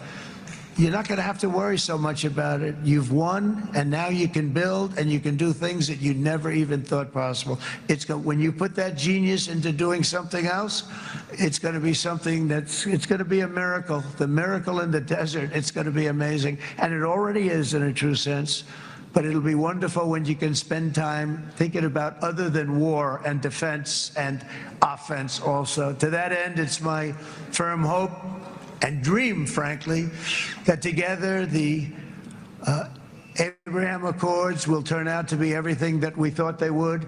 Those 4 countries were very, very brave in doing it. They did it at a very early point, and every single one of them benefits unbelievably financially.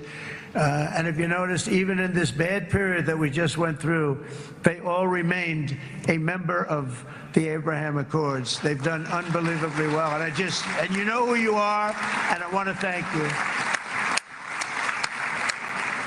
And they've stayed because of loyalty, but they've also stayed because it was really good business. They've made a lot of money being members, and you're going to all, I hope that every one of the countries that we're seeking, Jared, I hope they join quickly.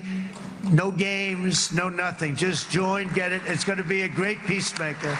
It's really going to bring it together beyond anybody's wildest dream. So instead of building fortresses to keep enemies at bay, the nations of this region should be building infrastructure to weave your commerce closer together, because you've got to compete with the big world out there in commerce now. It's a different kind of competition. Instead of making weapons and missiles, the wealth of this region should flow to schools and medicine, industry, and frankly, the new hot thing, artificial intelligence. It's a lot of intelligence you're going to have to be throwing off to pay back these sums of money that they're doing. But that's really the hot one. And I might say that the United States, a year ago, was a dead country. I say it to people. I heard it first from the King of Saudi Arabia. I then heard it from UAE. I heard it from Qatar. I heard it from many other countries. A year ago, the United States of America was a dead country. Now it's the hottest country anywhere in the world. It is the hottest. There's no question about it.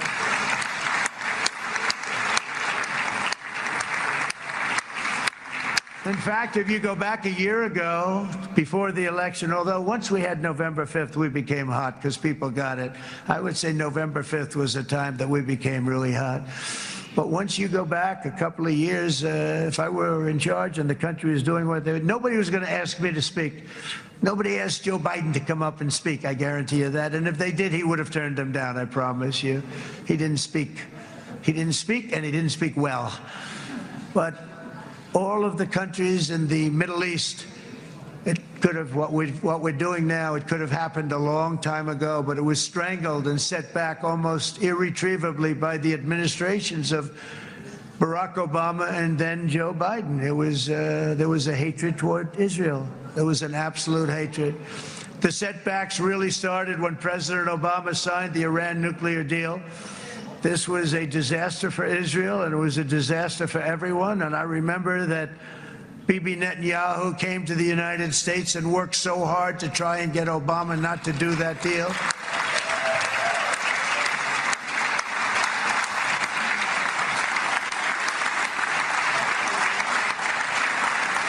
He worked so hard.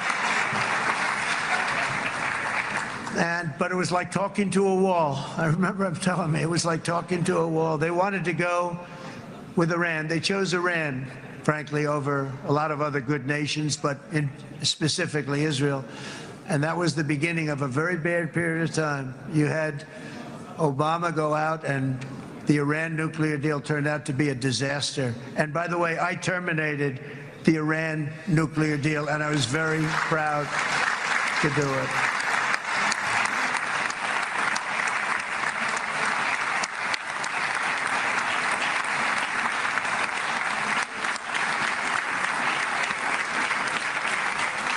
Yet even to Iran, whose regime has inflicted so much death on the Middle East, the hand of friendship and cooperation is open. I'm telling you, they want to make a deal. That's all I do in my life, I make deals. I'm good at it. I've always been good at it. And I know when they want. Even if they said, we don't want to make a deal, I can tell you they want to make a deal. All right, they do. They want to make a deal, and we're going to see if we can do something, because this is crazy what's happening, and we're not going to have this anymore.